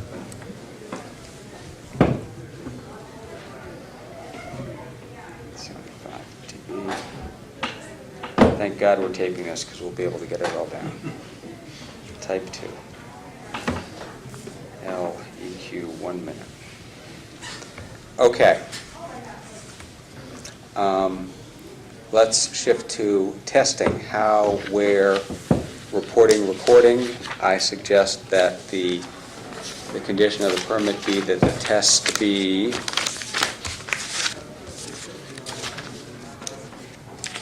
as measured at the complainant location or that portion of the public way closest to the complainant, as set forth in the bylaw. That it be measured by the type of meter or equivalent meeting the ANSI testing standard, and that accurate records, preferably by log from the machine, but other accurate records could do it, be maintained of all such measurements, and that the testing be before, during, do we want to say after each event? I think that's over the top. Before and during each event. During? Yeah, before and Guide me here. You guys have better ideas. Well, are we asking them to do daily testing if they're going to have? Only if they have an event. Only if they have an event. Okay, and an With event. outside music. Right, an event with an outside music source. Okay, so we're not talking about speakers. Well, I think that's the 8th thing, which is how do we do the outside speakers? And I think what we do is deal with them in a completely separate condition, say that they're. Can I just say something? Rick, I'm sorry. Yeah. But if someone files a complaint, all right, so they're going to prove that they did not overstate the 75 dB level, but the complainant should show a police officer or something that they are doing it. You know what I'm saying? So They don't have to show a complete police officer. So every time they have anything, they call the police and say it's over 75. And then these guys will have to go and prove that it wasn't every single time. Well, I think what the police will say, after about the 3rd call, the police will say, gee, why don't you show me a meter? Because that's like with Novak calling me every day and saying there's a school bus speeding down my street. You know what I'm saying? Yeah, I do, but we're trying to keep the police out of this. Yeah. I just am a little concerned about availability to go do the testing across the street during an event. I mean, is that once during, I mean, the pre-check, the sound check, that's easy, I have time. But during an event, definitely got out there once to do it, and twice because I wanted to double check it, but I had 3 managers on for that event. Right. So. Well, this is for your defense. But is it for the entire event, the sound, because otherwise we should there needs to be like something permanent. I mean, I'm just trying to figure out how to do that testing. I think that goes back to the length of the test that I brought up. How long do we want to test for? I was going to suggest that the applicant have to have a test during the event that showed they were in compliance. Now, if they then pick the quietest part, they're cheating, and you'll catch them. Because I think it's going to be a very crowded space at your mailbox if people get unhappy about this, with people be sitting there with their sound meters right next to each other. And that is literally the way it works when there's a fight about these things. Is you got to, actually what happens is people hire consultants and you have 2 guys out there pushing each other away with their little sound meters. And then they come in and fight before the board. We're hoping to avoid that here. So I think I would require the applicant during any event that had outside music to have a record of compliance at one point during the event. And if they're smart, they'll take it at a loud point. But I'm not going to tell them to do it every 5 minutes. What do you fellas think? So outdoor entertainment means live entertainment? I think we ought to, for purposes of this permit, say is it outside entertainment, is that the? Outdoor. Outdoor, that outdoor entertainment means an entertainment music source located outside of the building other than routine, low-volume background music for speakers outside for dining. And I think what we try to do is define out because I don't think that the background music for someone having dinner on the patio is a I don't problem. see the word music in the bylaw. No? It's entertainment. It says outdoor sound. Right, could be sound, could be People screaming. could be a comedy routine. Let's make them laugh, it's more positive. But yeah, doesn't have to be music, Could be a movie. could be a movie. Right. All right, so any outdoor entertainment source located outside the building other than, what's a good way to say the patio speakers? Routine, low-level background music. Or sound. Routine low-level background dining music. Elevator music. I mean, you could just say amplified sound. Yeah, but the problem is amplified sound could be really, really loud. But it can't just be under 75. That's something you can regulate pretty easily.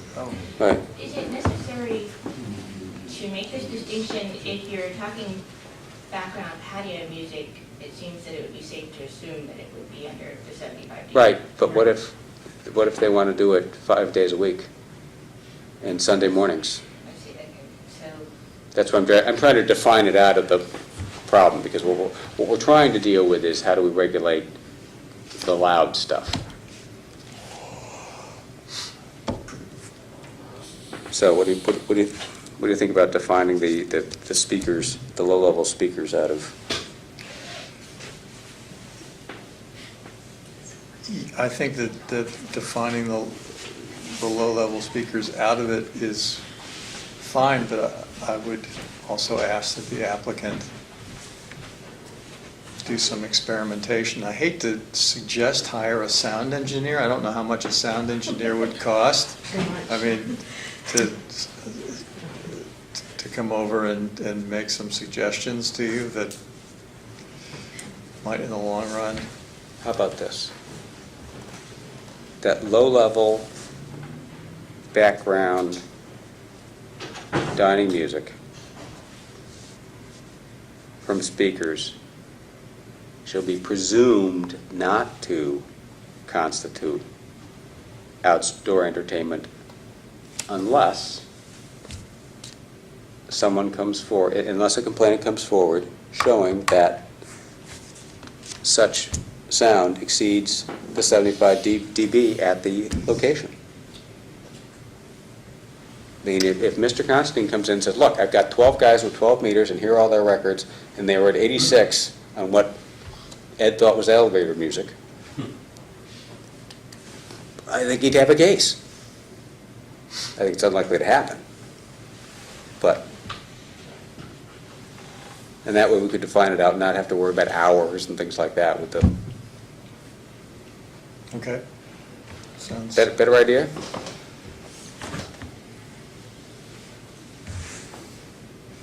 Let's go with it for now. Yeah, I mean, I think that we're assuming, to the extent that we define it out, I really think that the applicant needs to go experiment with, where on the volume dial you can have your. I mean, I have tested when we just have the music in the main dining room, and it's around with the 75, 80 decibels. Right, but the question is, So- when you've got the patio music on for someone just, and you're just having a meal, there's not a function, there's no DJ, there's no dancing, there's no nothing. If you stood at Steve's Mailbox, would you be over 75? Right. Right, So we don't know. right, but this would give you the opportunity to come in and say, wait, it is. All right, so that's my proposal for issue number 8, how we deal with the outside as we define them out. What days of the week will we allow? Will we allow Monday through Friday? Let's see, the bylaw said, Bylaw's not clear on that. yeah, the bylaw says Fridays and Saturdays. The bylaw certainly implies that we're expected to grant a permit if it's asked on Friday and Saturday, Yes. and Sunday before, and Before Monday Sunday. holiday, that would Sunday seem still to not, yeah. exempt the other days. And Sunday. But it doesn't address anything about weekday. Well, it says Well, week. it does. Yeah, it says we can, for weekdays during May to October, as part of the special permit, we Oh, can. okay. So, it's, I would think that the sound level during the week, if it's only background music that you want to have, could be less than 75. I mean, conversation, what is conversation, 70? depending on how close you are to the person, yeah. So, I just think, I mean, I think But I thought the Josh days said related that- to the events, not necessarily to the background. But like if we want to do a movie night on a Wednesday in the summer, that would be a, a Wednesday night. Right, Limited from right. the event. Right, these are events. I think this is talking about specially permitting events. And that's one of the reasons why I wanted to get the 90% usual of the background events are study. going to be on a Friday or Saturday. Sunday Right. day. Right, so the applicant definitely wanted Friday, they definitely wanted Saturday, they definitely wanted Sunday. The request was for every day, I think. The Friday, Saturday, Sunday are for sure the most important days. Right. And so, in the board discussion, what do we want to grant in our initial permit here?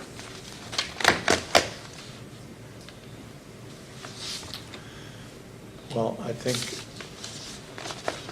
I wouldn't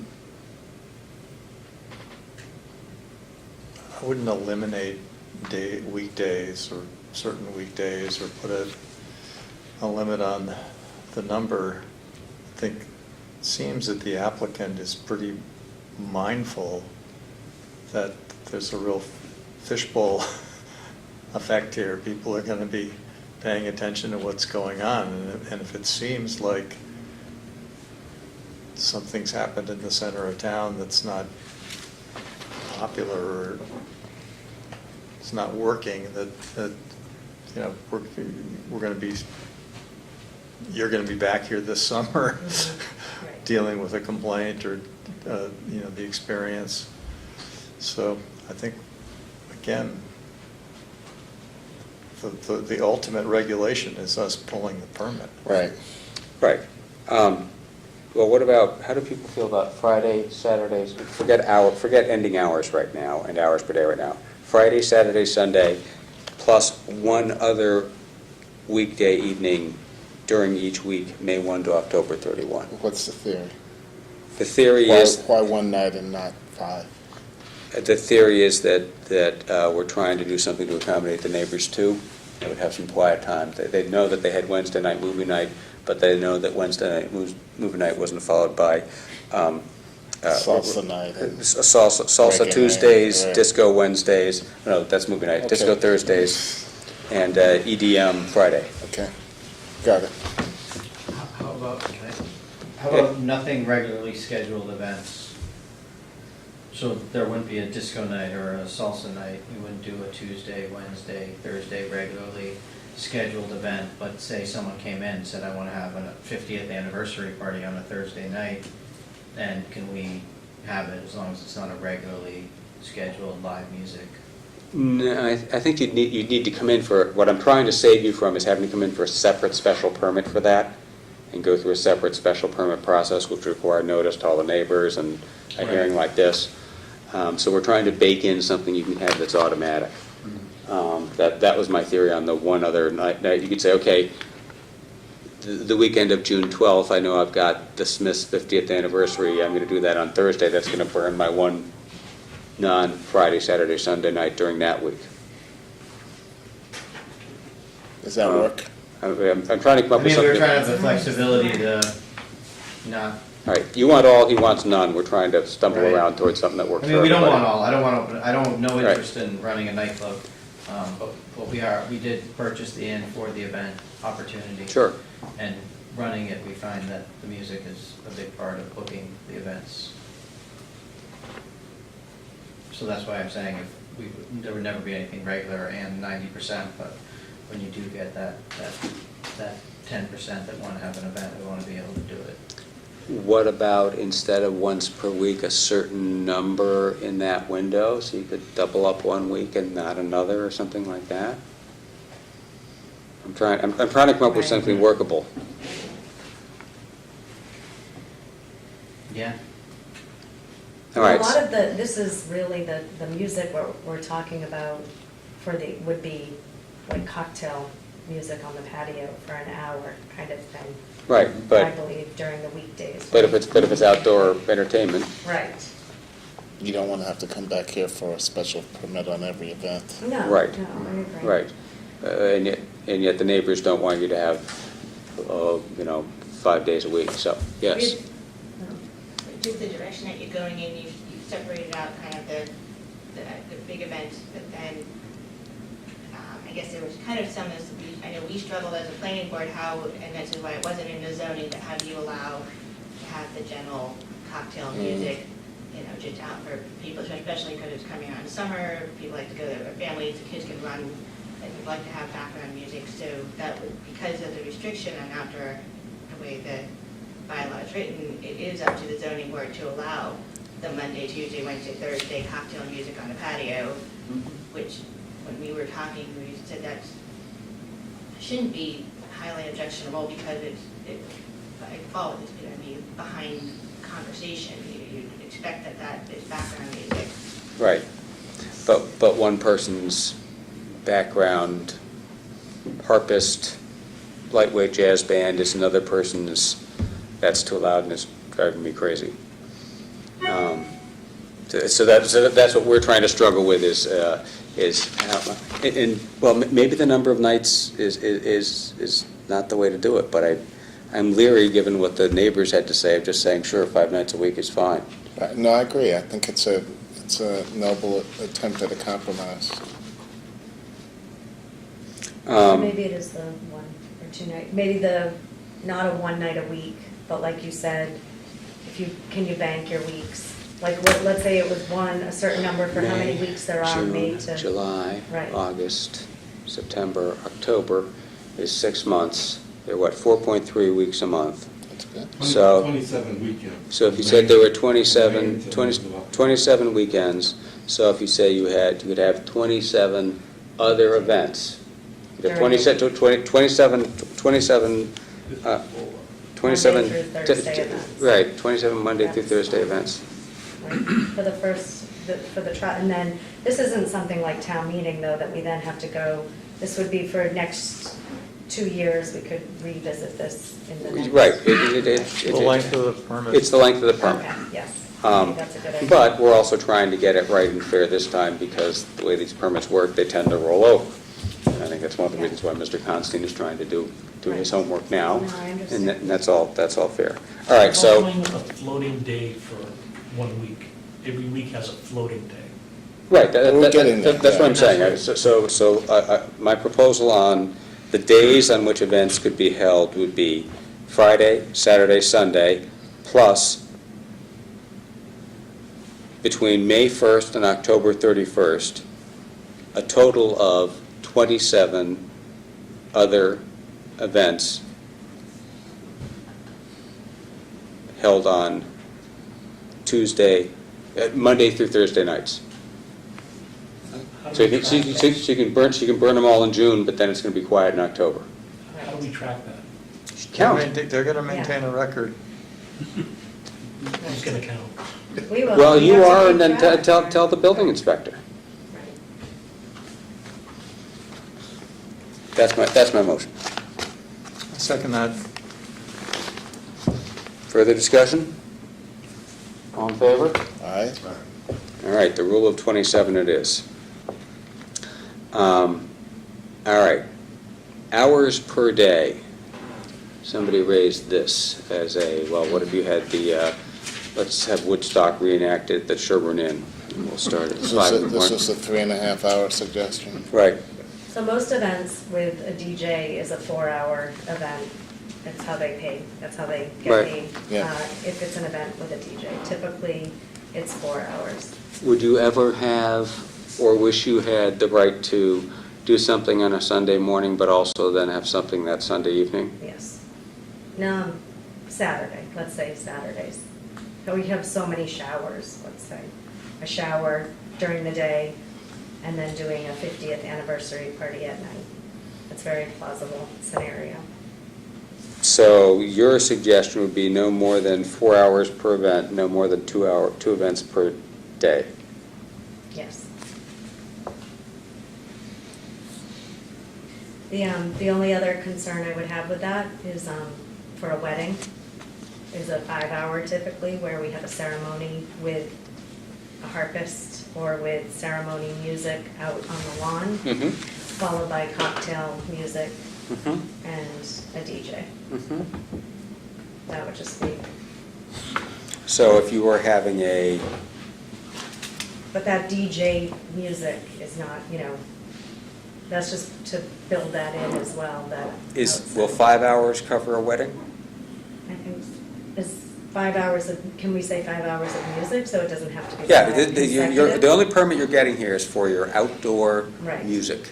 But like if it's, let's say they do the ceremony and then there's a half-hour break, and then they do, Right. I'm just, I'm like. No, that's thinking right, outside start the and box. stop, I'm trying Right. to capture So it. 5 hours of music for a wedding is It's perfect. a 5-hour window. Right. You can start at 1 PM and go to 6 PM, and we don't care if they're having nap time from 3 to 4.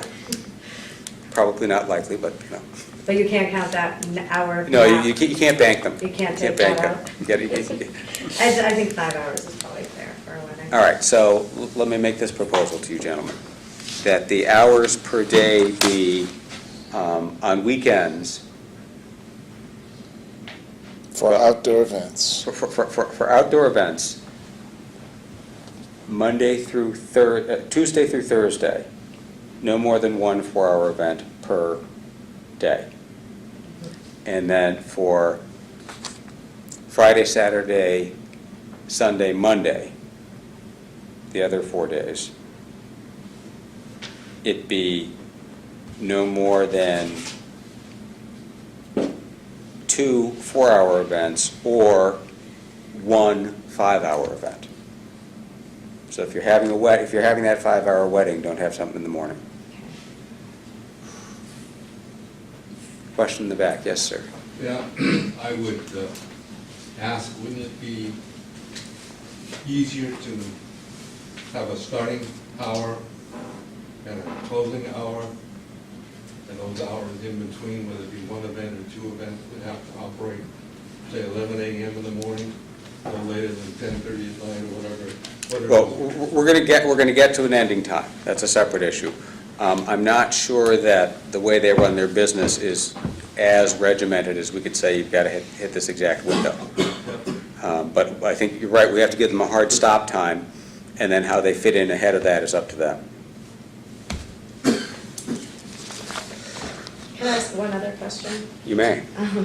Can you get, like if you had a circumstance where someone wanted, let's say 5 hours, there wasn't a wedding or something else, or 6 hours that was a wedding, can we come and ask for? You can come in and get a special permit for it. Okay. It's just a long, cumbersome No, process. I won't waste your time. No, Just out of but you could do it. Right. Okay, can I push back for a minute? You may.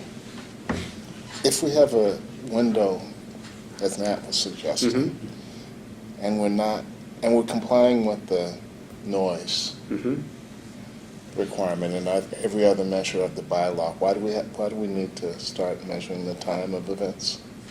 Okay. That's what, that, So I you're agree. saying, It's just another record-keeping burden. okay, so you're saying, when's the earliest in the day that one of your morning things starts? Again, outdoor outdoor entertainment. event only. Outdoor I entertainment. mean, the earliest has been probably 10:30 is the earliest, right? What would be, I mean, we Most have, of our service. Right, but right. if you 10:30. just say 10:30 and 10:30, 10:30. that could be 12 hours. Yeah, How do you feel about that? well, The neighbors may not be crazy about it. they're open for business those hours anyway, right? Mhm. Mhm. Okay, I'm not arguing. All right, so what's, do you want to make a motion? And again, ultimately, they want the permit to stay in place. I mean, they don't want to be back here Right, all right. with unhappy neighbors. Right. And we don't want undue record keep, Right. we don't want to make it a burden on the other Right. end. Okay. So shall we talk about, did you just establish the opening and closing hours by the app? That's for the weekend. No, I think if what you want, if the sense of the group is that going with opening and closing hours is a better way to do it, I'm open-minded with doing that. And that some of the closing hours are imposed in the zoning Yeah, bylaw, yeah, some of the others yeah. we have to fill in, but we can do that. We have to fill in for every day but Friday, Saturday have stipulated hours in the bylaw, right? Right. Well, John, where are you on the number of events versus start and stop times? Well,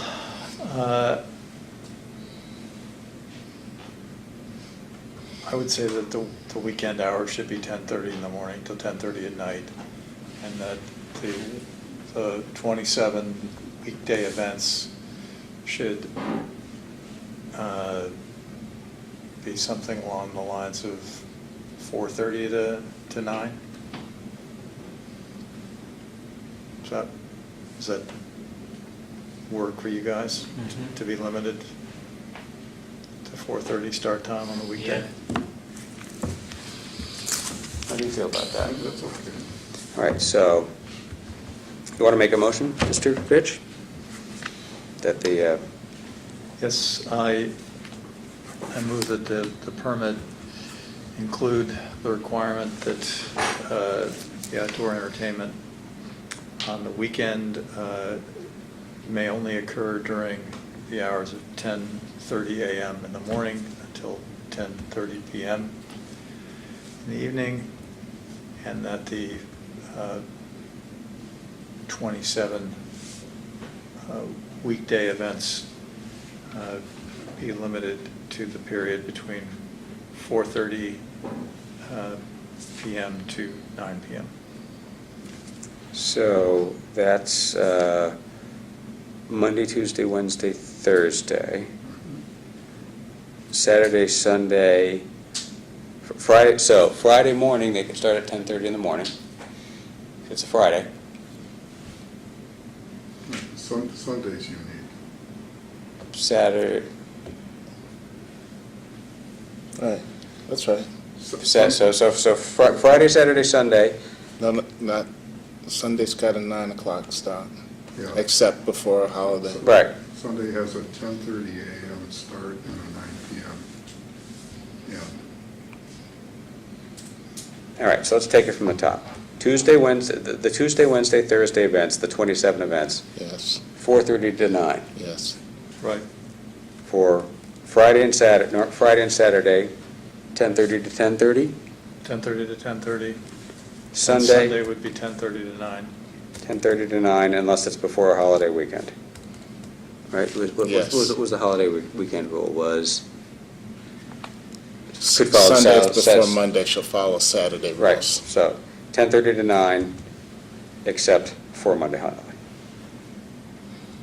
All right, is that your motion, sir? Yes. I second it. Further discussion? All in favor? Aye. Opposed? None. All right, so we've got times. Have we decided how long the permit lasts? We have proposals of 60 days and 2 years on the table. Thoughts?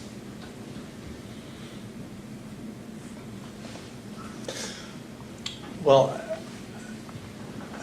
again, I think that for the purposes of enabling the Heritage to plan in advance, that we should make it for 2 years. But that doesn't mean that it's necessarily going to last for 2 years. Right. Because if there are problems with it, we're going to revoke or revise or modify the permit. Right, so let's talk, before we finish the discussion on the how long, let's talk about what some of the consequences are. I'd suggest to this group that the consequences be revocation of the permit in whole or in part, so they could lose, you would never do this, but if you abused your weekday privilege by having 50 of them and they're all disco night, we might say, okay, that's it. The privilege to do it, that portion of the permit is revoked. If it turns out you're just saying, the heck with this town, we're going to have loud music because we like it, and you're at 100 decibels, 5 times in June, the whole thing's probably going to go away. So I'd say our major control tool is going to be revocation, and town council did support that. I agree with that. All right, so let me... It's draconian, but it is a good way to regulate it. I think of it as aligning incentives. It's aligning incentives. A fine, even though I'm not sure we could or we would even want to impose a fine, that wouldn't work. No, I think this works. All right, so I'm going to make I happen to agree 2 years. a two-part proposal here, which is that the proposal be granted for a 2-year period, but that the consequences for violation will include, in addition to whatever other rights the town has under zoning, revocation in whole or in part as to times of operation, times of events, dates of events, number of events. In the discretion of the board. In the discretion of the board. Right. That's not a single violation results in immediate modification. Right. My question, example, is a willful violation or maybe a period of accidental violations of discretion bring of the it board. together. I think that's why I like John's in the discretion of the board, because I think having to, if we put in it has to be a willful violation, then you have to prove you were in Jen's head when it happened and you knew she was rubbing her hands with glee, and that's a hard standard. Likewise, when someone comes and says, gosh, I ran that stop sign 52 times, I had no idea, you know?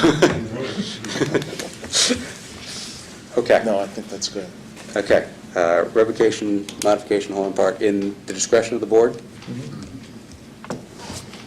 We're getting down here. We got the times, we got the standard, we got the days. The testing, all right, so now we've got, what we haven't done is the testing and reporting. And I'd suggest that the testing be by the qualified meters. You can have your box back now, thank you.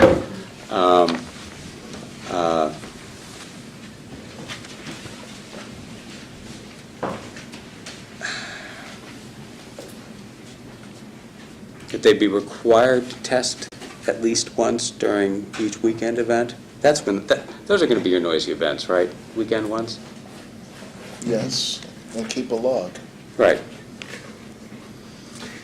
Test and log at least once, and, you know, you may decide for your purposes, you're just gonna keep the meter, you're gonna staple it to his mailbox and keep it running all the time, the whole time, every Friday night.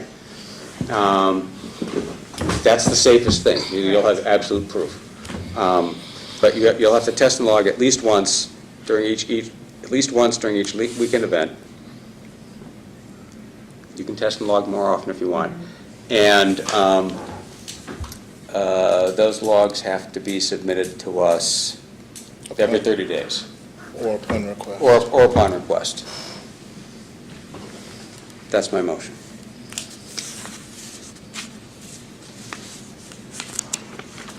Well, the 30 days will probably reinforce your habit of keeping that record in case you develop a I bad actually habit. prefer an email to send it to after, Yeah.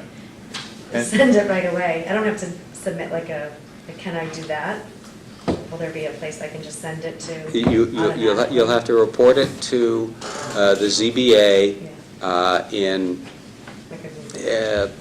electronic or paper form, but some, what's the word, accountable, preservation of record. Help me out here, John. It's some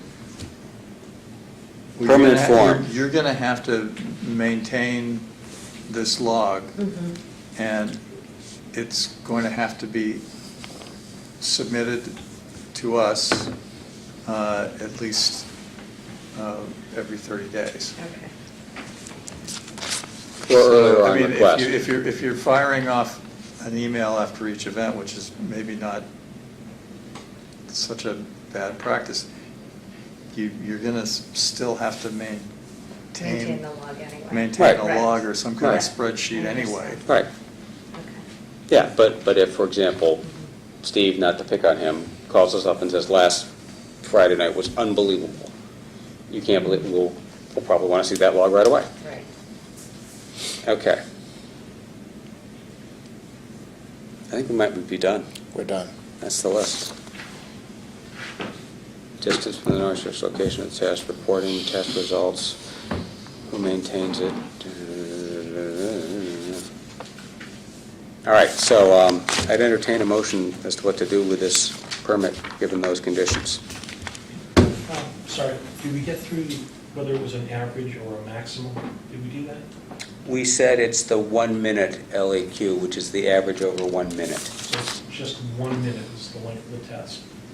Well, but if you pick a different minute and they're over, Right. you've proved they're out of compliance. That's why I'm saying, if I were them, I'd just set the meter and start it at the beginning and just keep the Right. running log so that you'd have the proof. It's like, you know, the people who want a GPS in their car so they can prove where they were at all times. So the minimum would be 1 minute per event, and it would be the average for that 1 minute. Right, so if you come in and you say, at 9:35 on June 5th, that's a weekend night, I don't know if it is, here's my reading from my legitimate, calibrated, the right type of meter, showing they were at 95, they've got a problem. And if they show that 2 minutes before they were in compliance, that doesn't help them. It probably would be a better practice to do it more than once. Right, we're only requiring you to do it once, but... If you did it hourly during a... My only concern is, like I said, first of all, it's not a quick, easy street to cross. Right. So by the time I get across the street, take the measurement, realize I'm over 1 decibel at 76, go find my way back across the street, back to the DJ to turn it down. I mean, that's my only concern. Well, But the other thing you can do is try to maybe work something out with your neighbor where, you start the machine and you leave it with him. Maybe there's a little holster that can go on the side of his mailbox that the machine can live in for several hours a night. And maybe if there are thefts of these machines, it needs a bike lock. I haven't thought this all through, but there ought to be a way through the thicket where you and he can both have clear, accountable records that you can both look to. And if it's off the same machine, it solves a lot of...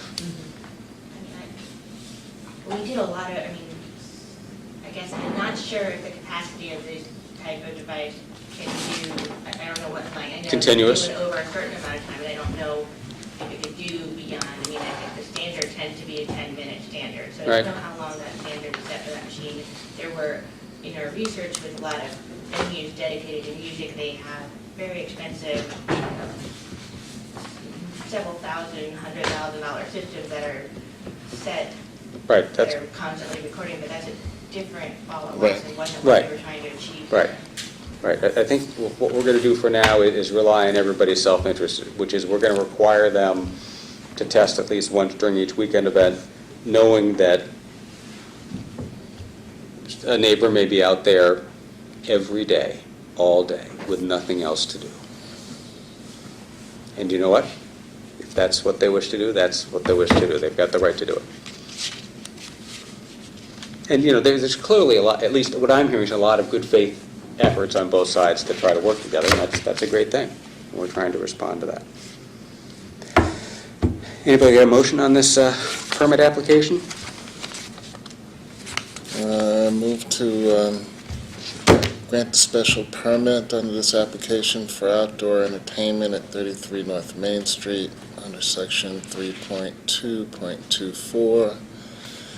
The Sherborn bylaws, subject to special conditions previously discussed in this meeting. Second. Second? Further discussion or debate, improvements on the language? No? Other brilliance? No? Hearing none. No. All in favor? Aye. Opposed? None? May we all live together in peace. Yes. And with special thanks to the planning board for their help on the sound, and if it doesn't work, it's their fault. Yes, thank you. We will respect everyone involved, we promise. Okay, on we go. We got one more. These people have been very patient. And let's see if we can make that quick. This That's how is, you make sausage, huh? We're going to impeach him. Is that what those wings are for? yeah, no, that's our fast gavels. Okay. All right. Now, the doggy, Now, the good news is this can be a relatively short discussion. okay. Because we have already decided that in a residential zone, we can't do doggy daycare because of the way our zoning bylaw reads. It just doesn't fit in any of the bins. Okay. The difference is this operation is in the Business G district. Mm-hmm. And so the question for us to decide is whether or not doggy daycare, as described by this proponent, is retail, because that's the only difference. Is retail is allowed in the Business G district, retail is not allowed in the residential district. And all those home occupation, is it like knitting or all the other things that we let people do in home occupations, it's completely off the table, because so the question is it like retail? What does that mean? That means it has, Well, this is what the bylaw says, and while you're looking at that, I'm going to talk to the applicant for a okay, second. go ahead, yeah, I'm sorry. I think you're going to have to come back with an actual application, because if I understand correctly, your operation isn't just on the lot that you filed the application for, it's actually on another lot too. That Yeah. wasn't the subject of the application. Yeah, I spoke with Chris this afternoon Definition of retail. clarified that. Right, but the good news is, that lot is also in the Business G district. So you're okay. Yep. Or you'll be okay once you get your permit, if we decide to do that. And so that's why, if we decide tonight that doggy daycare, as you were proposing to run it, is a retail use, you'll have to come back and refile, and we can fix, there's a bunch of procedural stuff that has to be fixed. Okay. But it can be fixed. Whereas, Thank you. but if we decide doggy daycare doesn't constitute retail, don't bother, because we have a much bigger problem. 3.2. And here's the thing, is they go, as you probably saw in their materials, they go pick up the dogs, they bring them back, they take them down here, down Powder House Lane, and then over here, not on, this is the lot that they applied for, but over here on this lot, they've got the dog runs, where they put them outside. It's a fenced area. It's a fenced area, right. It's all outside. Yeah, I was having trouble following the narrative.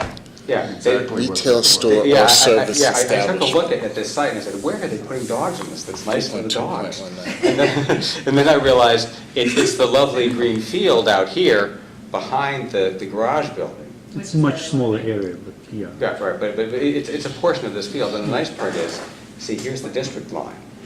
The district line goes over into over Kurt Fitzpatrick line. And that's where they actually, So where the dogs have their playtime. This is Main Street. Yeah, that's correct. And here's the inn right here. Offering within the building. Oh, they're gonna love that. Services. Well, actually, We've already- these people have been doing it for months. Been doing it here? Yes, they were under the impression that they didn't need a permit, and that was optimistic but incorrect. Retail is a specially permitted use in this district, so you have to get a special permit from us, So which show is me why Miss Candy came to see you. Show me where you are. So, here's the inn. Okay. I got it even better for And you. then the driveway comes back to the landscaping guys. Here's a picture. Yeah. Right out of our friend's Bing View, so, right, so here's the inn here, and then behind it is the landscaping stuff. Yes. All right, and then over here, you can't see in this picture, are lovely grassy areas behind Yes, the I've fence. seen it. And I've Right. seen the fence back there. Right, It's relatively new. That's what that is. that's them. Okay. These are the zoning scofflaws running the doggy daycare, Right next to the railroad tracks. right next to the railroad tracks, Okay. where the barking does not bother the locomotives one bit. That was the idea. Don't wanna bother him. Right, and as we can tell from the packed house, you don't have 100 neighbors hating you. Right. Or a decibel meter. Or a decimal meter. Is that a request for a decimal meter? No. Again for the fences? Sure. Okay. This is the actual lot. This is where all the landscape stuff has been for Yeah, years. right, right. Okay? And this is the building that they use. Right, right. And so here it is this way. And they don't use a building. Right, but There is a building. then back here, That's the fence run area? well, no, this is my drawing of the area zone business G. You could probably draw on this how big your fenced area is. It's like an eighth of that, if anything. Oh. I just wanted to make sure you were staying in the business G zone, Right. and you were. Sorry? Can you get a pen? Mine, please. Okay, so Does- tonight we have to, what are we trying to do? Our mission tonight Is this a retail business? is this a retail business, yes or no? Because if it is, we send them back and say, fix the procedural stuff, come back. Because they only applied for this lot here. Yeah. And their use is actually on this lot here. Okay. And that changes all the abutters for the notices. And And if it's not retail? if it's not retail, then we have a different problem. But they Well, it shouldn't waste says- their money applying. So retail is I think it's retail store or service Correct. establishment? Right. The Right. activities of which are the offering within the building of goods or services at retail for use within the building or off the premises. Or off the premises. Yeah. So it sounds like they're offering retail services. And those are the premises? You're in the saying maybe building or not. off the premises. No. You've been listening to Judge Robert Johnson, obviously. Okay, so let's take a look at this. So what are the choices in business G?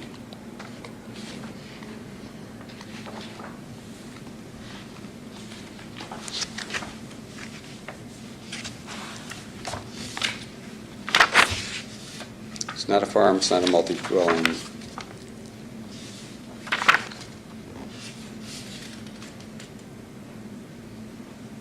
Keep going. Well, what are the premises? Are you saying it has to be in a building? No, no, it doesn't say it has to be in a building. Well, where's the... 33219. Keep going. Too far. Retail, permissive in G and in EA. Prohibited knowledge, bank or other financial, retail store or service establishment, where the offering within the building of goods or services, building, within the building, goods, services, for use within the building or off the premises.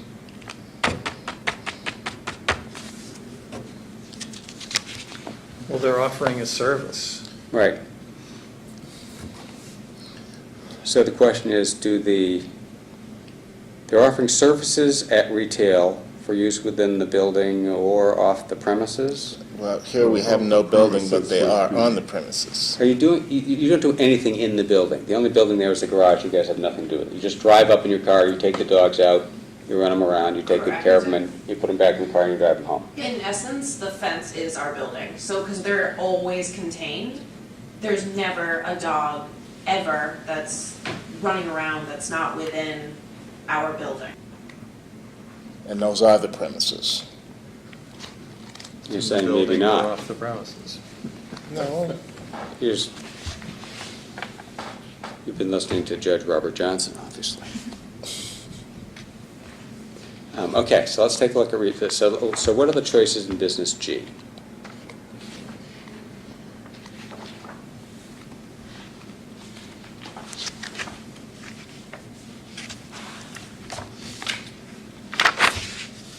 It's not a farm, it's not a multi-dwelling.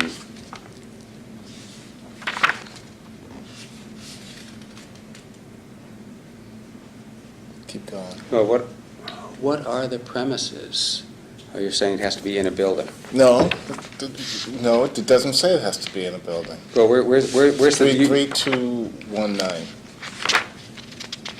Keep going. Too far. Retail, permissive in G and in EA. Prohibited in all others. Bank or other financial, retail store or service establishment, where the offering within the building of goods or services, building within the building, goods, services, for use within the building or off the premises.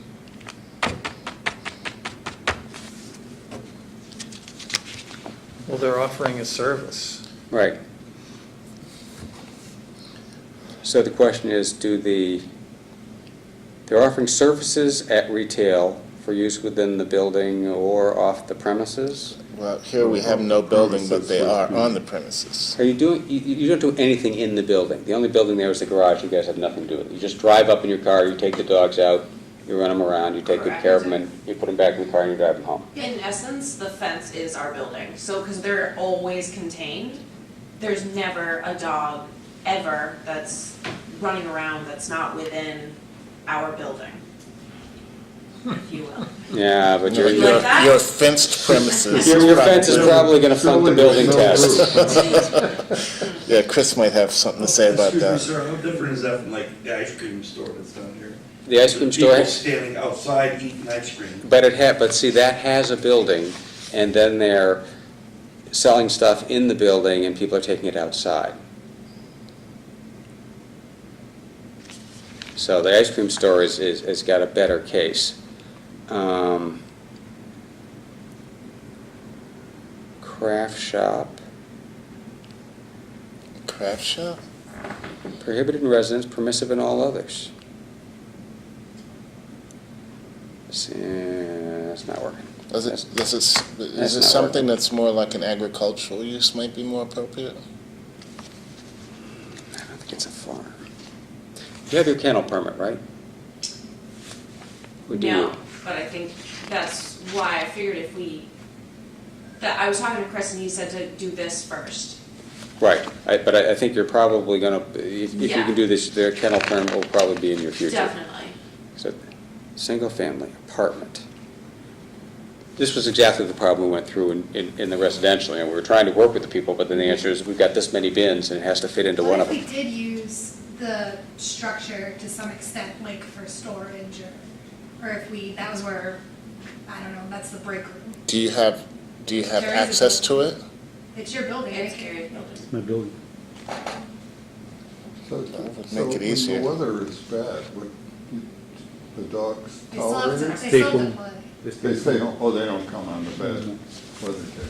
It's almost like a stable, How often do they come? except for dogs. Weekdays, Right. Right. 9 to 5, And you don't ride. Like 9 Right. 3. 9 to 3, that's it. Only weekdays. Probably not religious. Weekdays. Probably not a private. And only for short Right. periods, for 45-minute periods, and then we bring them. They're never there by themselves, and they're never there longer This than. is just for the dogs to get some exercise during Exactly, the yeah. day. Exactly. Socialization exercise outside, but not free, because people take their dogs to dog Really parks. calms them down, I know. Oh, yeah. I have 3 Airedales. Oh, really? So And they don't come? you're a customer, potential customer. What kind of dogs you got? Airedale, Oh, 3. nice. 3 of them. Drive-through window, municipal accessory, No, assisted living, yeah. marijuana dispensary. All right, well, how would people feel? So it's your building.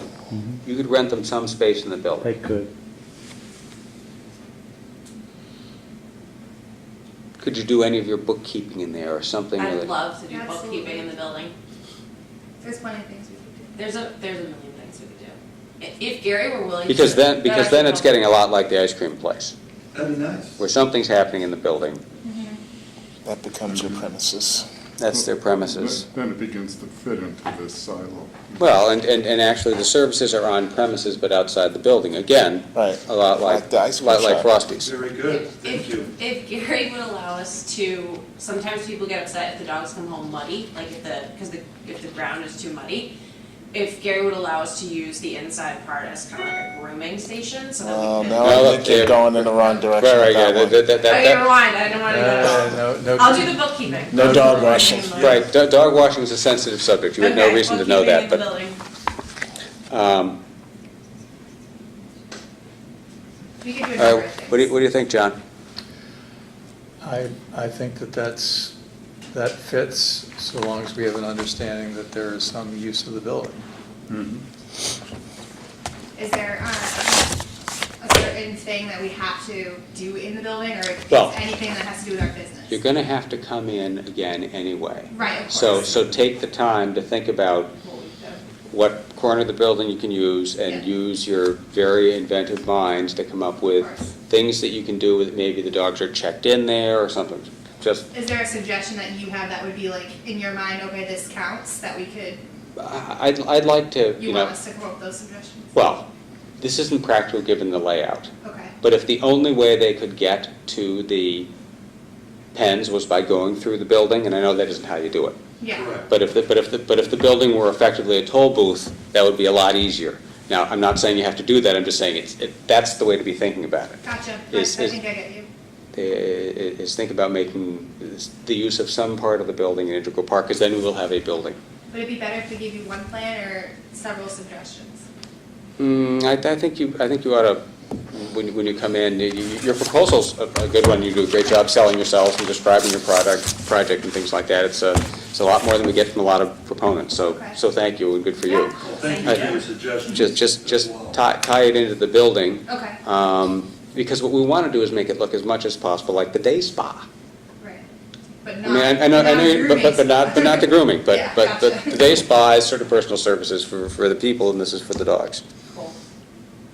That works. Is that the view? All right, so, no formal motion, we haven't given you your permit, because your permit has to go back anyway for the procedural stuff. Okay. And we'll make it a separate application. This came in dressed up as a renewal of their other permits there, which have to be renewed this year.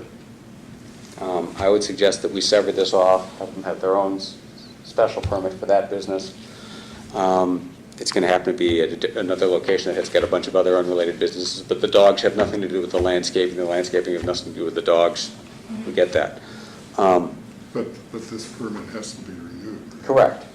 So what I was going to suggest is I think we're done with the doggy daycare for right now, having given you a sense that we would like to lean your way on the retail side, assuming we can find some way to tie in the building, and it's only because the building, as my colleagues pointed out, we're handcuffed to having some tie-in there.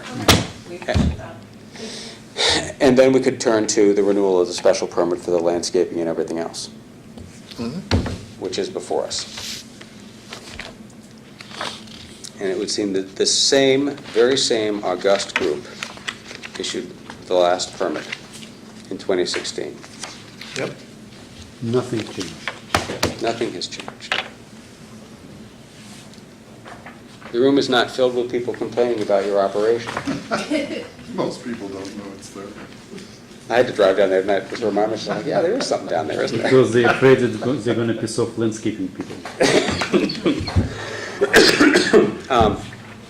All right, is there any, I assume on behalf of the applicant, you're applying to renew on exactly the same terms and conditions as last time? Absolutely. All right, thank you. Anybody here from the public to comment? Hearing none. Board members? I move that we renew the permit under the same conditions as the previous one. But the application form has to be modified, because it does say dog. That we renew without any, we're going to, We'd have to start. I'm going to interpret the statement by the applicant to have withdrawn without prejudice doggy daycare aspect of the special permit. That way it won't be turned down, and they're invited to come back again. And therefore, the application before us is just for renewal. And therefore, I would support John's motion for renewal of just the additional permit and not a grant of doggy daycare. Well, it was submitted as a renewal. Right. And my comment when I was reviewing it was, there was a change. Right, So yeah. it Right. really wasn't a straight renewal. Right. Even if As submitted. even if they didn't have the procedural problems, I wanted to sever it off just because No, they're it makes completely sense. different. Yeah, I agree Right. with that. It's nothing evil, it's just, Yeah. all right, so, we've got a motion on the table to renew the prior permit. Second. Seconded. Further discussion? All in favor? Aye. Aye. Opposed? None? Thank you. We'll see you again. Do you need us to submit a new paperwork to you? Okay. You can talk with Jeannie about that. It'll be from, I think it's the same owner, but it's the owner, but it's the owner of the two lots. Thank you, sir. Thank you so Good to see much. you. Hi, Rick Newlett, nice to see you. I'm Rick to everyone who speaks to me politely. We'll be looking forward for you guys. How's that Thank you. sound? Thank you all. Thank you so much. Okay, I would entertain a motion to adjourn, it being 10:45. So moved. Second? Extensive debate? All in favor? Aye. Gentlemen, thank you. That was a Sleep well, my friends. long, but we covered a lot of ground. Just like the bell.